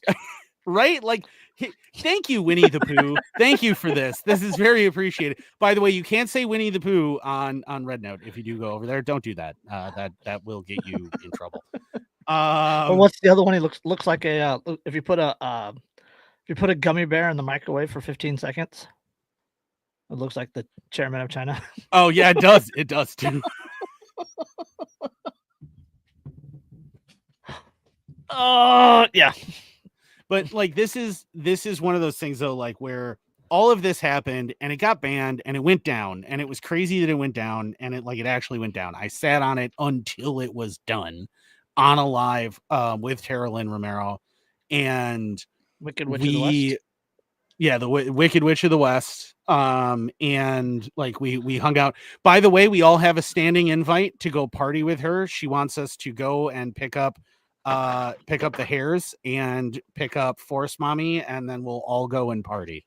She wants us all to go out there and party with her. She's like, I got a huge house. I got plenty of room. Go to Colorado and party with a known person on social media? Anytime. We have a standing invitation. All right. Yeah, we have a standing invitation. We're in. Let's go. She's got a creek in her backyard. She's got a creek she in her does backyard. have a creek in her backyard. Oh, does she ever have a creek in her backyard? Yeah, that is the reason why everyone knows who she is. No. And her neighbors. We're in. We just have to find somebody to watch the kids for about 2 weeks. So we can let them play in the creek. It'll be fine. Not in January. Oh. Also, I don't know that the partying. I mean, because it's Colorado, so harder to party in Colorado with small humans around. Yeah, but all of us who have been on the show and everything, she thinks we're all great and would really like us all to come out and party with her. And her and her fiance at their place. Yeah, she's like, the house is huge. We got plenty of room. Those videos are going to end up on Red Note. Probably. Yeah, but I was yeah, but so, I was on the show with her. You guys, I'm gonna go eat. Sorry, I'm sure I'm making you hungry. This sorry. New internet system works, so I will be back regularly. There's plenty more. Excellent. Yeah. I don't have to run this anymore. I don't know what I'm doing. Oh no. You still have to. You still have to run it, I'm Andrew. Still running this. Yes. Jason has stepped back. You are now the leader of this ship. This is Andrew Among Friends podcast now. Apparently, this is man. I'm gonna have to start finding other guests instead. Oh, God. Oh, well. Get Tara Lynn back on. I do. I would like to have her back on too. We can live stream on Red Note after everything's settled with the TikTok thing. Because right now, because Trump only gave it a 90-day reprieve, so they only have 3. Trump hasn't given it anything. Trump's not in office. He said he would. He has said that he's going to not. He also said he's going to deport all the illegals. He also said he's going to build a border wall, and he also said he was going to pardon Ross Ulbricht. That was actually the whole point in this episode. Waiting until tonight to do this episode was so Andrew and I could go over all of that shit. Be like, that's not going to happen. That's probably not going to happen. It's not. Didn't we learn our lesson back with Ron Paul in 2012? That anybody that's actually going to change anything is never going to get to the seat of power. Ron Paul in 2012. What about Ron Paul in 2004? Ron Paul in 2012. The GOP changed the rules at the convention on the convention floor to prevent Ron Paul and his delegates from speaking and voting. Didn't they change? Didn't they manipulate everything too in 2004 when he ran too? Or maybe it was 2008. Not to that level. Not to that level. Yeah. Because they've done everything they can to keep him out of anything resembling. There's a use of the word bludgies in the chat, and I just want to say that I love that. Nice. Yeah. Basically what happened the last time is he was in a very real position to actually get the nomination instead of Trump. And so to prevent that from occurring, that would have been Romney in 2012. Or Romney, sorry, instead of Romney. And so to prevent that from happening, they altered the rules at the last possible minute. What was it? Palin and Romney? No, it was Palin and McCain in 2008. Yeah. And then McCain Romney. Yeah. Who was? It was McCain. It was McCain Romney. Yeah, but they altered those rules at the very last second because he was actually getting close on the delegation floor. on the delegation floor, not before the convention, like literally on the floor of the delegation, they changed the rules. Yep. So, but all right, guys. Peace. Peace, brother. Yeah, so like but in any case, like I wanted to talk about the TikTok thing because I think that there's a lot of misconceptions about it, and I really wanted to make it very, very clear, like what this was about, and that this was about the fact that the U.S. government did not like the fact that they couldn't directly control what was being said, they couldn't directly influence that, and that's why this bill exists. And this bill is like go read it. It is horrifying when you actually think about the implications of this thing. It is horrifying. Yeah, I'll have to go check that out because that sounds giving that much power. I mean, let's be honest. The executive has been given enough power throughout the course of the last, let's say, century plus. Well, I mean, basically since the Civil War, since Lincoln. Okay, so century and a half. For the last 150 years, the executive has had enough power to literally run the country via from the White House, from the Oval Office. Well, yeah, I mean, that's why I always say that Lincoln is actually one of the worst presidents ever. I know lots of people like to say he was so great, but don't forget that he is the man who changed it from United States are to United States is. And there is a reason why that linguistic alteration happened. Yep. And he suspended habeas corpus and just arrested people suspected of being Southern sympathizers. He did a lot of horrible things. Oh, but he freed the slave. He didn't even want to. That was a war move. That was a strategic war move. That wasn't to take away their labor. That wasn't. Well, and his suspension of habeas corpus was the exact impetus that FDR then used in World War II to inter all of the Japanese Americans into concentration camps. Yeah, Order 66, which 60 or 660? 660? I don't remember. It's because I did a joke about it with FDR's face on the Emperor on Emperor Palpatine. Execute Order 660. Yeah, execute Order like 366 or 2 whatever it was, and like and it's just this horrifying, like when you look at that. And I mean, really, that order itself doesn't necessarily demand that they all be interred. But that's how it was interpreted and then executed by the military commanders who were given the lead on that. And there's a whole thing. I could go on a whole several hour history lesson on that whole thing. But yes, that is kind of what's honestly, Andrew, maybe one of these days you and I should kind of as an offshoot of the show, take a second night where we sit down for about an hour and cover a history topic just for shits and grins. 1 hour? Oh, dude. That's a lot of stuff to pack in 1 hour. We can branch it out. I mean, we don't have to go nitty gritty. Yeah, but I can't help it. Like it's autism. What I do. I get it. It's what I do. It is what I do. It's the one thing that I've managed to do with a history degree. All right, is make videos about history. I don't teach any. I don't even nothing like that. This is all I got.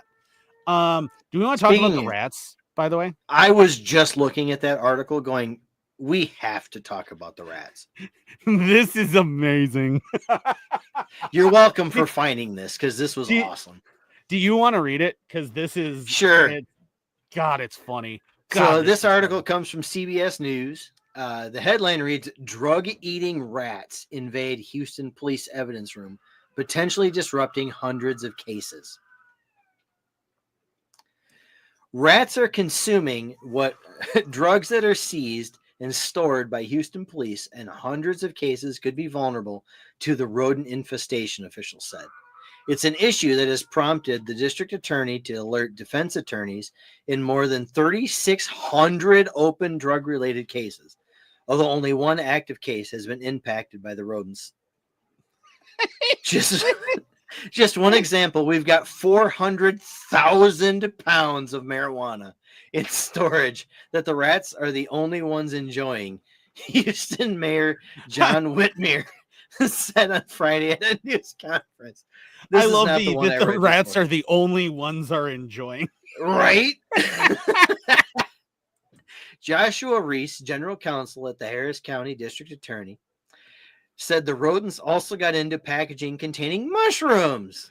Whoa, those rats are terrified. Like I have pet rats. I love my rats, but they're prey animals, man. So if they start tripping on mushrooms, like that is a scared rat.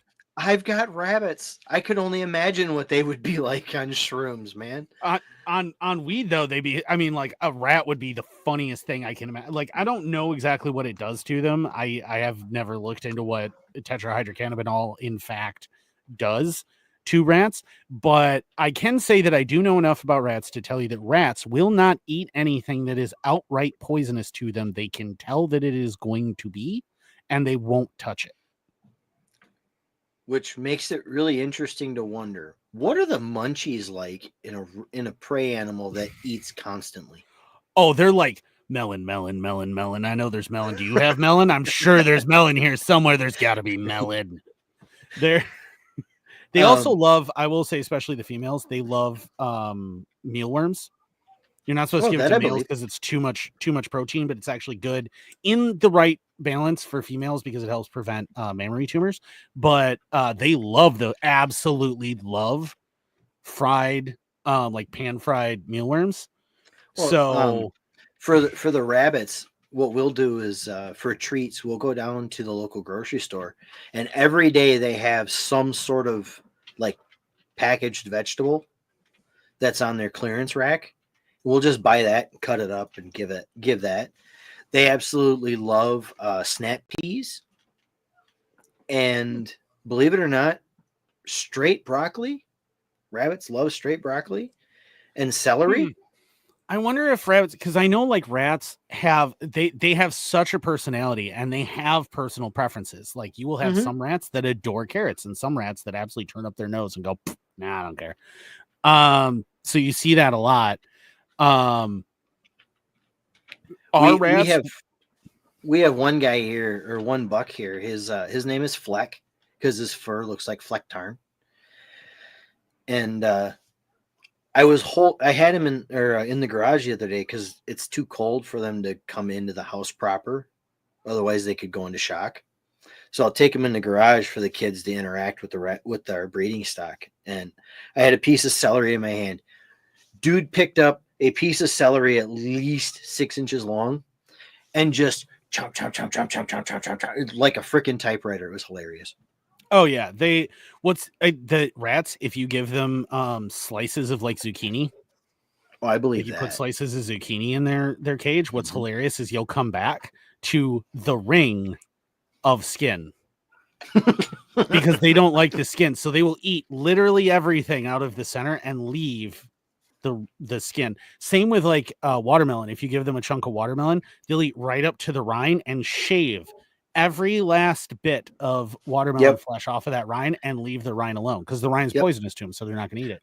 Rabbits will do that too with the rind on a watermelon. The funniest thing to me though is this idea of all of these rats that are eating their way through 40,000 pounds. 400,000 pounds of weed that are just like, whoa, man, what if like we got like a giant wheel of cheese right now? They just start like chilling out in the boxes with all this weed going. They will too. Like really go for some melon right now, man. Could you go for some melon? You would be great. Just a 500,000 pound melon just sitting right there. just a honeydew, just full honeydew, and I would eat the hell. Oh yeah, like this is so funny. The Harris County District Attorney's Office was notified last week that the HPD Narcotics Evidence Room at 1200 Travis had a problem or issue with rodents, Rice said. According to or issue, like what is the difference? But those are synonyms. Right. According to CBS affiliate KHOU TV, the Houston Police Department and other agencies have permission from the DA's office to destroy any drug evidence from cleared cases before 2015. Rice said that not just a Houston issue, but a national one. Police officials said the issue has existed since the 1990s. Last March, officials said rodents were consuming drugs in the evidence room of the decaying New Orleans Police Department headquarters. The rats were eating our marijuana. They're all high. NOPD chief Ann Kirkpatrick testified at a city criminal justice meeting. They're all really high. Like an actual official said that in an interview. Like all the rats are really stoned here. Like we have fried rats, but not the way you think. It's oh man, they're baked. Not like, you might get in like the Philippines. Like they're just really stoned. And the thing is, like, I feel bad for those rats too because of their vision, because like they already have terrible vision, and now you're gonna make it blurry. Like I can only dude, like I've had to give rats like pain meds and watched them high, and they are hilarious because they walk and they're like, oh, okay, I think the ground moved. Oh, no, I think I'm good. Nope, I'm not good. Oh God. And I know you have rats, but now after reading this article, I almost feel like we need to do an experiment. Give a bunch of rats weed and see what happens. Well, I mean, you have a controlled group of rats. I mean, we could just not a lot. I'm not saying give them 400,000 pounds to free graze on, but run across the river, get a bud, bring it back, and split it in half and feed it to your rats and see what happens. See how high they get. The funny thing is too is that I would bet that was compressed into bricks. And with that being the case, chances are what they actually were doing was just chewing on it the same way they would, like if it was like, because we give them like compressed Timothy hay houses to chew on. I bet you they were just chewing on it. And I also bet you they used a ton of the shavings to build nests. So somewhere out there right now are a bunch of nests of wild rats made entirely out of seized weed. So not only are the parents just stoned out of their gourd, so are the babies. Oh yeah, where are they gonna go? They're pinkies. Holy shit.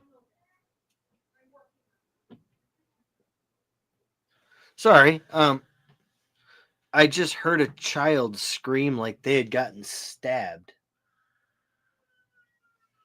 She's still going, but the nurse is upstairs, so we're going to assume everything's okay until I hear, I need you. And I'll be like, deuces. Yeah, probably fine. I just imagine that like there's the like these rats. Unfortunately, rats are prone to eating their own babies. That is a thing that happens. And if you now give those rats the munchies and have a bunch of defenseless pinkies sitting there, I don't think that's going to go well. Not for the pinkies. It's not for the. They are not gonna fare well. They are. That is going to be interesting. And the thing is they will get high if the mother is eating, because remember they're mammals, so they drink mom's milk, and THC we know for a fact is secreted through mammalian milk glands, which means that the babies will definitely also be stoned, which should be interesting. But can you, I mean, in the chat, like we got the discussion of like, what if a snake eats it? Well, I'm wondering, because they're wild rats, what's more likely is what about birds of prey? Like, are we going to wind up with like a falcon that's like super high, just like meandering? Now we now have an explanation for what happened with that eagle you killed. You kill one eagle with 3,500 pounds of speeding irony, and no one ever lets you live it down. But we now know what actually happened. It was earlier just really in the day, stoned. It was stoned because it had eaten a stoned rat. So it had the munchies and was eating a deer carcass in the ditch. And that's what caused it to fly in front of your vehicle. That I mean, maybe that's why I decided to fly towards the roaring oncoming death instead of away from it. I'm just saying. I mean, it's a viable explanation. I'm just picturing like, because they also ate mushrooms, like a bunch of rats, and you look into their nest and there's like a black light and like one of those Spencer's posters, and I'm laughing because for Christmas this year, my daughter got the mini posters that you can color yourself with blacklight reactive pimp markers. Yep, she got those for Christmas this year. Just a little tiny, like they're this big, they're the size of postage stamps, and there's a bunch of them. There's the most adorable little lava lamp you ever saw in your life over there. They're all listening to fucking Sammy Hagar, and you're like, why is this, what is, and you're like, oh, because these are the rats that ate the mushrooms, and they like start actually talking, like it's opened up their mind, and like suddenly they can actually speak to you. Unfortunately, that's actually just you hallucinating from the psilocybin embedded in their feces, which has been aerosolized by you opening the nest. It's possible. They're like they steal one of those like RC VW minibuses. No. They steal an RC bus, like school bus, 1960s era school bus. Yep. And all you see is them rolling around the friggin'. And they've done experiments. So they've done experiments with rats, and where rats get to drive little cars. Right. And they get 3 pedals or 4 pedals. So one goes back, one goes forward, one goes right, one goes left. And they love it. They absolutely love driving these little cars around. They once they learn how to do it, like they're like mini Power Wheels, basically. Yeah, it's just a little battery and a little motor, and they just step on the pedals to say where they want to go. Once they learn how to do it, the scientists like can't get them to stop doing it. So almost like a 16-year-old kid who just got their license. You just can't get them out of the car. Yeah, they love it. They will drive all over the place. They love driving. They love getting into their cars, which they will do entirely on their own. They will get into their little cars and they'll drive around, and because they love mental stimulus. So like that's the challenge. Like when you keep rats, like for me, is to keep them mentally stimulated enough that they don't get super bored and start becoming destructive. Is you got to keep coming up with stuff. Like we tend to buy like, those like dog treat puzzles. Yeah. Where they have to figure out, we tend to buy those for them because then they have a lot of fun figuring out how to like open things and stuff to get to the treats. Mm-hmm. And that's how we kind of keep them kind of entertained, but they're weird little fact things. For your own, benefit. One of my coworkers, they just got a pair of male rats that they have as pets. And as one of their stimuli, they took the disc, because I gave it to her, but they took the disc out of a spinning hard drive, attached it to a string, and put little pieces of metal on the ends, like where the pendulum would swing. So if the rat hits that and it hits the piece of metal over here, it goes ding, ding, ding, like the part of a bell. I don't remember what the hell it's called. Yeah, I imagine they loved it. Oh, rats love making noise. For being very tiny, very quiet, very sneaky little animals, their favorite thing in the world is to make so much noise you cannot possibly ignore them. And they usually choose to do that immediately when you want to go to sleep. So like they'll like, because we have like the little like plastic igloo houses, and you'll go to sleep and you haven't paid enough attention to them. So they decide they're mad now, and they will lift that up and just bang, bang. And it'll be them working together to lift it up and slam it down. Yeah. Or like the wheel that we had mounted for him, like it started squeaking once, and one of the rats decided that it was now her life's mission to see how much she could make it squeak. So she would choose where to run in different places in the wheel to make it squeak as loud as she possibly could. And then we'd be like, why? She'd just look at you like, what? And We also had a rat that like would do reps. It was the funniest thing in the world. There was a big wheel that was harder to turn and a small wheel that was easier. She'd run for a set amount of time in the big wheel, jump down, run down to the small wheel, do a while on the small wheel, drink some water, rest for a little bit, back into the big wheel, rest for a little bit, drink some water, back into the little wheel. And she like that was her daily regimen. She had to do these reps.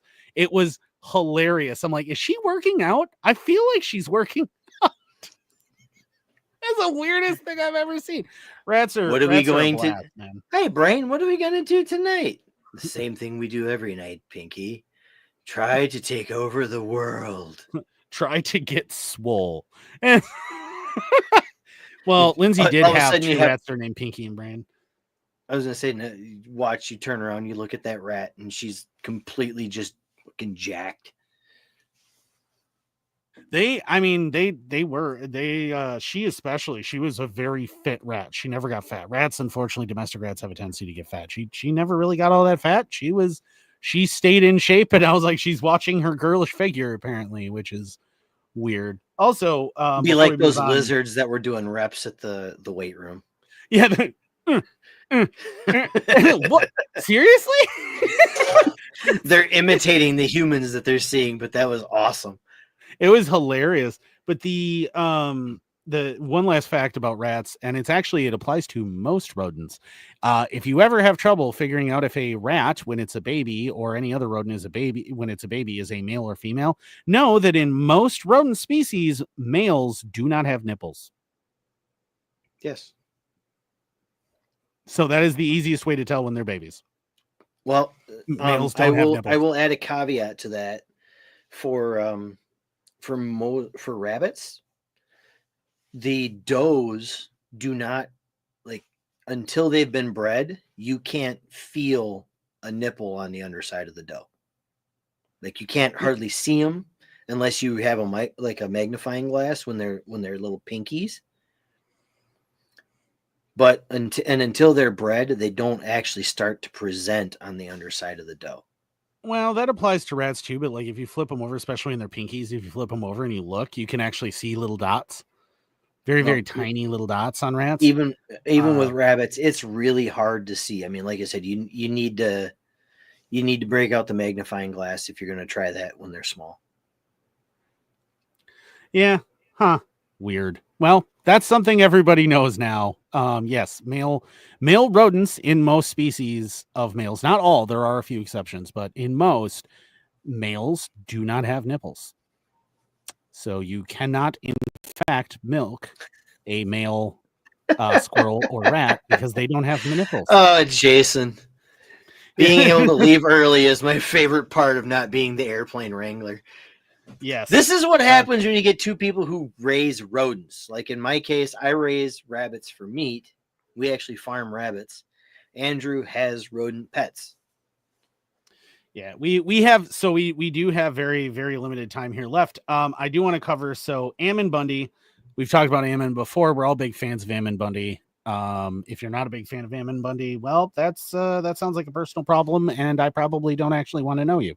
But he says he won't appear in court because there's too much paperwork. Witnesses against him say they won't appear because they're afraid of retaliation.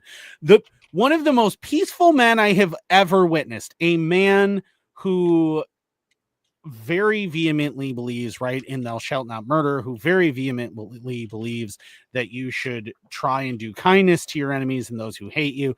There's claiming that they're too afraid of retaliation. This is yet another government ploy to try and make him look bad and like this big scary militia leader instead of the man who watched out for a child who was being medically kidnapped and abused. This is just the most ridiculous thing I've ever heard. Like, yeah, because he's facing a lawsuit from St. Luke's in an Idaho hospital that accuses Bundy and his followers of defamation and harassment. Since St. Luke's filed its lawsuit last May, Bundy has refused to attend court dates or respond to legal filings. Instead, he's boasted of throwing court documents in the garbage, while the PRN has urged members to come to Bundy's home to shield him from police. But a flurry of recent filings have put Bundy in new legal jeopardy after a series of legal losses. He's filing to move the case to federal court while evading arrest on contempt charges. Stephen Pigott, or Pigot, maybe, a program director at the extremism monitoring nonprofit, the Western States Center.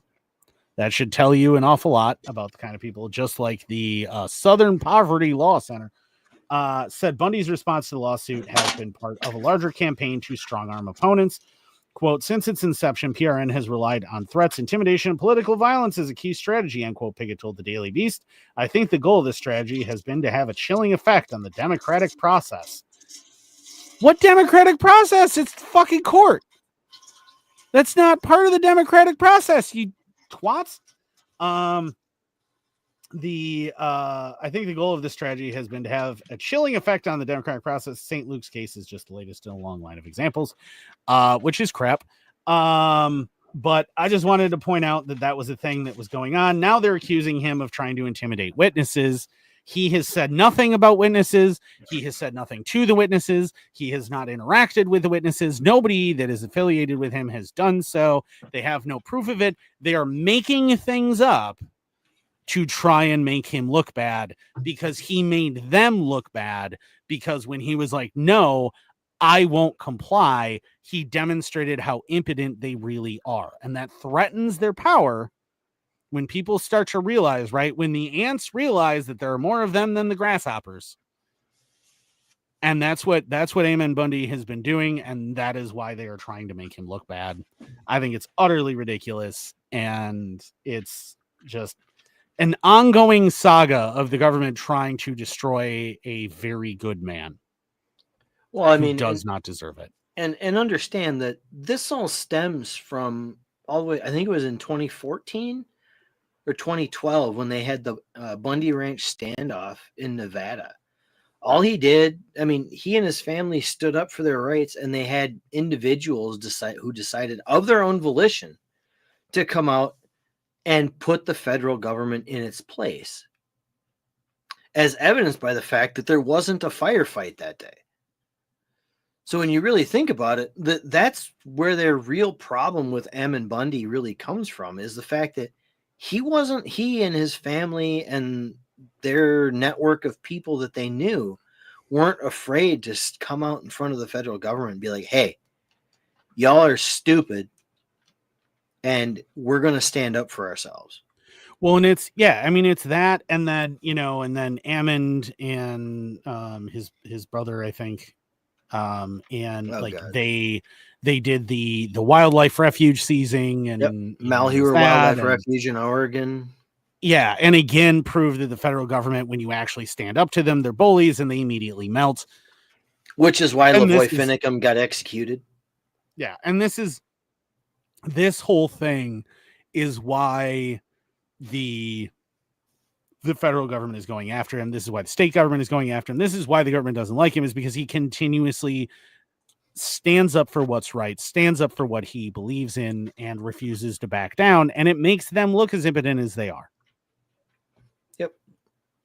And so now they're trying character assassination, which they've been trying with him for a while, but the people that love him, and the people who don't pay any attention. Yeah, is essentially what it amounts to. Yeah. Also, very sad news. A judge has ended a man's 11-year quest to dig up a landfill and recover, brace yourselves, $765 million worth of Bitcoin. The hard drive could provide access to 8,000 Bitcoins is buried at this dump. Yes. Since 2013, James Howells has been hoping to recover a laptop hard drive that he says contains the private key for cryptocurrency, which he says he mined in 2009. At the time in 2013, the value of Bitcoin had just passed $1,000, making 7,500 Bitcoins worth $7.5 million. The Bitcoin price has now exceeded $100,000 and was worth over 9,500 most recently. So 95,000. sorry, 95,000. So $765 million for 8,000 Bitcoins, which still pisses me off because I had a chance to buy a single Bitcoin for 5,000. When it hit $5,000, I had $5,000 that I could have bought one. I was like, nah, I don't think it's going to get much higher, which is the second time with Bitcoin that I did that. Because way back when I was in high school, senior in high school, no, I was a junior in high school. It was the very birth of Bitcoin. A buddy of mine who was a senior was like, hey, we should build a bunch of computers and mine this stuff called Bitcoin. I'm like, I don't think that's ever going to be worth anything. I don't really want to get involved and pay a bunch of money to get involved in that. And so I didn't. If I had. Anyway, High Court Judge Kaiser KC issued his ruling yesterday, siding with the defendant in Howells versus Newport City Council. Howells has no realistic chance of success at trial. The judge ruled Howells sought, quote, an order that the defendant either deliver the hard drive or allow his team of experts to excavate the landfill in order to find it. And in the alternative, compensation equivalent to the value of the Bitcoin that he can no longer access. The council said that excavating the landfill site would let harmful substances escape into the environment, which is potentially true. Endangering residents with potentially serious risks, which raises public health issues, environmental concerns. The judge found, quote, no reasonable grounds for bringing this case, end quote, saying it has, quote, no realistic prospect of succeeding if it went to trial, and that there is no other compelling reason why it should be disposed of at trial. He granted summary judgment for the defendant, dismissing the claim. The ruling quotes the Control of Pollution Act from 1974, which states that, quote, anything delivered to the authority by another person in the course of using the facilities shall belong to the authority and may be dealt with accordingly, end quote. Howells, quote, submitted that section 140 or 146C merely says that anything so delivered shall belong to the authority, but does not say that it shall cease to belong to its former owner. The ruling said the judge disagreed, writing that the words shall belong to the authority are unqualified and unrestricted. Judge found no reason to determine the defendant retaining the hard drive is unconscionable under the law. In my view, there would be no realistic prospect of a finding the defendant's retention of the hard drive was unconscionable. The defendant was not retaining it for gain or because they wanted it. It was retaining it because it was buried in their landfill. Yes. Yes, no. I mean, he was trying to retain it for gain and because he wanted it. What he was trying to claim was essentially that the landfill retaining it, not allowing him, and not allowing him to come get it was infringing on his rights. And the judge basically went, no, you threw the laptop away. You should have known better. That's on you, dude. Sorry about you. And I agree with the judge in this case. I think that it's utterly ridiculous. However, I also think he should be able to dig up the landfill if he can do it in an environmentally safe way. He should be able to do that. However, don't forget the quest and how long it took for that guy to get access to the copies of E.T., the Atari version of E.T. Like it took him like 16 years to get access to it. And if you're unfamiliar with the Atari version of E.T., it is the second worst game of all time. It is so legendarily bad. It is the game that killed Atari. And when they recalled all of the games, they buried them underneath a bunch of radioactive pigs in a landfill. So I just want to point out it's bad. It is literally unplayable. It's unwinnable. It's absolutely horrid. Which is hilarious because if you currently own a copy of the Atari version, fortune. It's worth an absolute fortune. Yeah, because it's one of the worst games ever made. It was the worst game ever made until Superman came out. And the Superman game that came out, it was for the N64, I believe, and PlayStation 1. That game is, in fact, the worst game ever made. It absolutely is. It is awful in a way that I cannot begin to properly describe to you. It is terrible. Also, like Superman looks like a concentration camp survivor with hydrocephaly. All of the textures are bad. The enemies are like just these weird shadow people. The There's no real plot or story or anything. The color palette is terrible. The graphics, even for the day, were poor. The environments are incredibly empty and useless. Like it's bad. It's really, really bad. The controls are wooden and difficult to use, and it is garbage. It is so bad. So let's see. List of video games notable for negative reception. In the 80s, you had Custer's Revenge, 1982. Pac-Man Atari 2600, 1982. E.T., 1982. Yeah. Dr. Jekyll and Mr. Hyde, 1988. In the interest of fairness to E.T., though, I do want to point out that it was the very first ever movie tie-in video game. And like all movie tie-in video games, which are historically absolute abortions of a product, this thing was like developed by a single dude in like 6 weeks, who had no real direction or anything that he was given. So, like, in the interest of fairness, but it is the game that killed Atari. Gravity, Postal. Let's see here. So I'm looking at Screen Rant's page right now about the 25. Family Party 30 Great Games Obstacle Arcade 2012 is listed as the worst.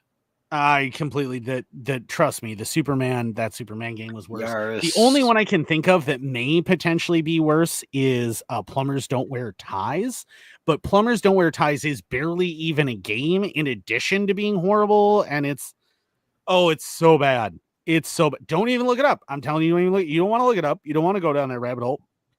It's awful. It's truly, truly awful. It's weird. It makes no sense. And it's barely a game because it was one of those like FMV games. It was bad, even for an FMV game. Even for an FMV game, it was terrible. Superman 64. This is according to the top10s.com. Superman 64 is number 1. E.T. is number 2. Big Rigs Over the Road Racing is number 3. But Bubsy 3D, never heard of it. Bubsy was bad. It was Action bad. 52, Custer's Revenge, Plumbers Don't Wear Ties is number 7. Seriously, it's so bad. It is so spectacularly awful. Dr. Jekyll and Mr. Hyde is number 8.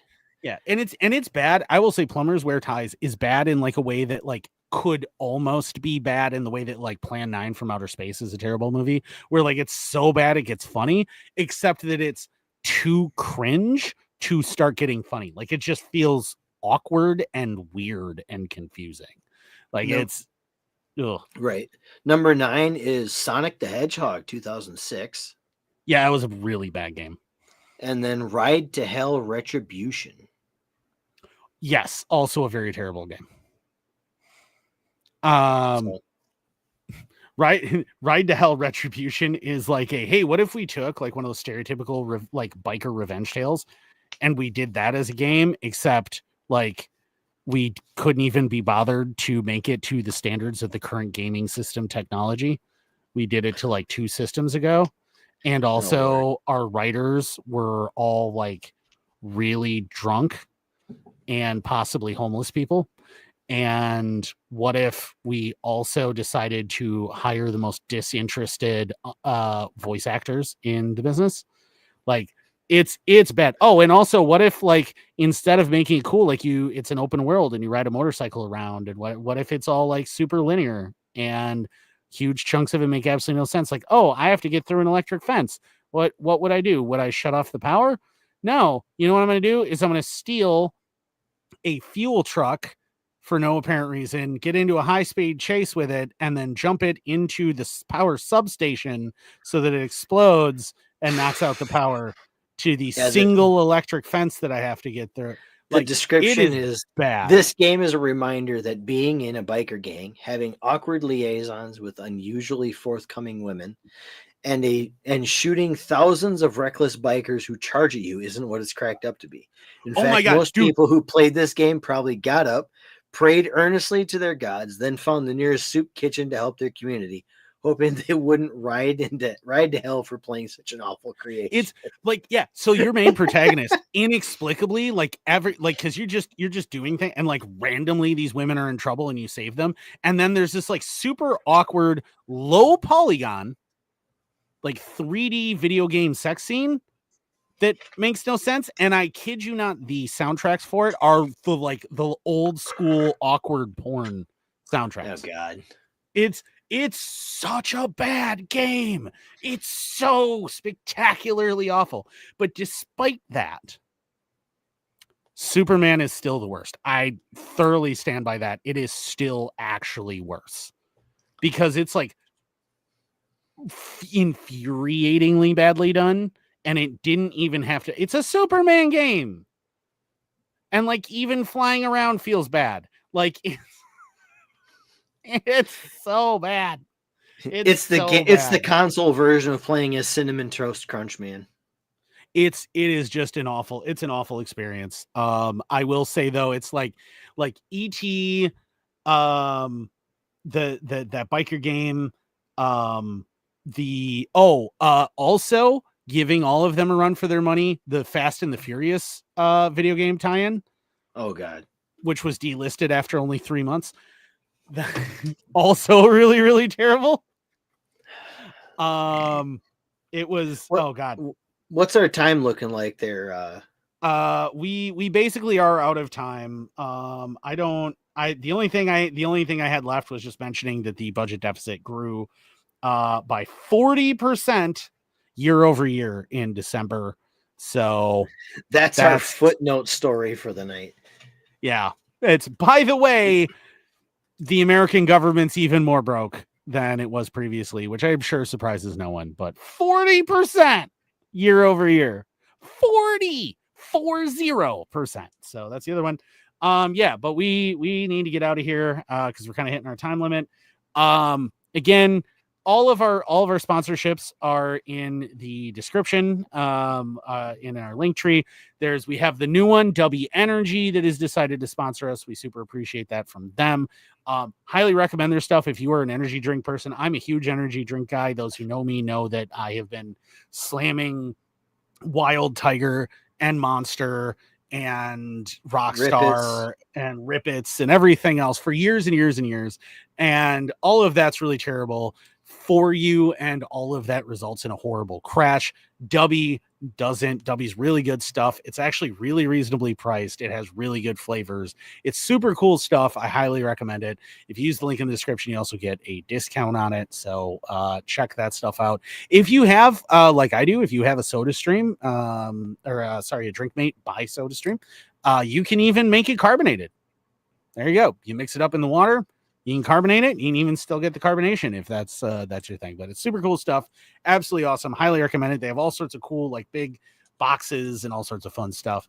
Again, beardstruggle.com. Poppins Patches, who I have a sticker for on my can koozie here, my Yeti can koozie. Poppins Patches is super awesome. Super high quality stuff. Absolutely love everything they make. The Patch Pimp. Yeah, Dave the Patch Pimp. Super great. He makes custom stuff. If you want to do custom stuff for your paintball team or your company or whatever, or you want to make fun of your friends, you want to make fun of somebody because they did a thing that wasn't necessarily their fault years and years and years ago, and you don't want them to ever forget it, he will do that for you. And it's reasonable pricing, and it's really, really high quality stuff. I cannot reinforce to you how much his patches really are like the best quality PVC patches I have ever gotten from anybody. And I have a lot of PVC patches. And like the most impressive thing to me is that his yellows, even if they're over blacks, don't bleed through. You don't get the black bleed through like you do with a lot of cheaper imitators and stuff. You get really good patches. Really cool stuff. Highly recommend it. He's got glow in the dark ones, like the tropical shark, as it's now called, that I have worn before on the show and everything. It's glow in the dark. It glows in the dark. I didn't know that for a long time, and then discovered it and was like, whoa, why is my hat glowing? So that was cool. I just realized my shark is missing. Also, like, check out, the coffee brand coffee for the quartering. They're also sponsors of us. Check out Lions Not Sheep. They are also sponsors of us. The Reaper brand apparel, also another one. We have a ton of cool sponsors. Check them all out. They're all in the description. And by supporting them, they support us. So that would be super cool if you buy stuff from them. RK Spookware, there's a bunch of stuff scrolling across the bottom of the screen here and everything. But yeah. And there's a link tree, has all of it listed there. And to be perfectly honest, eventually we'd like to get to a point where we can simul-stream between YouTube and Rumble. We'd love to do that. Awesome? In order to do that, though, we need to pay for StreamYard's premium. And in order to pay for that, that is expensive. And we need money. And the money that we need to get will come from sponsors. So if you could continue to patronize those sponsors, that would be freaking great, guys. That would be awesome. But yeah, it's that's pretty much all we got for tonight. We are like within 13 seconds of our absolute limit. So with that, we will say goodnight, and we will see you guys probably in a couple of weeks. Peace. Peace.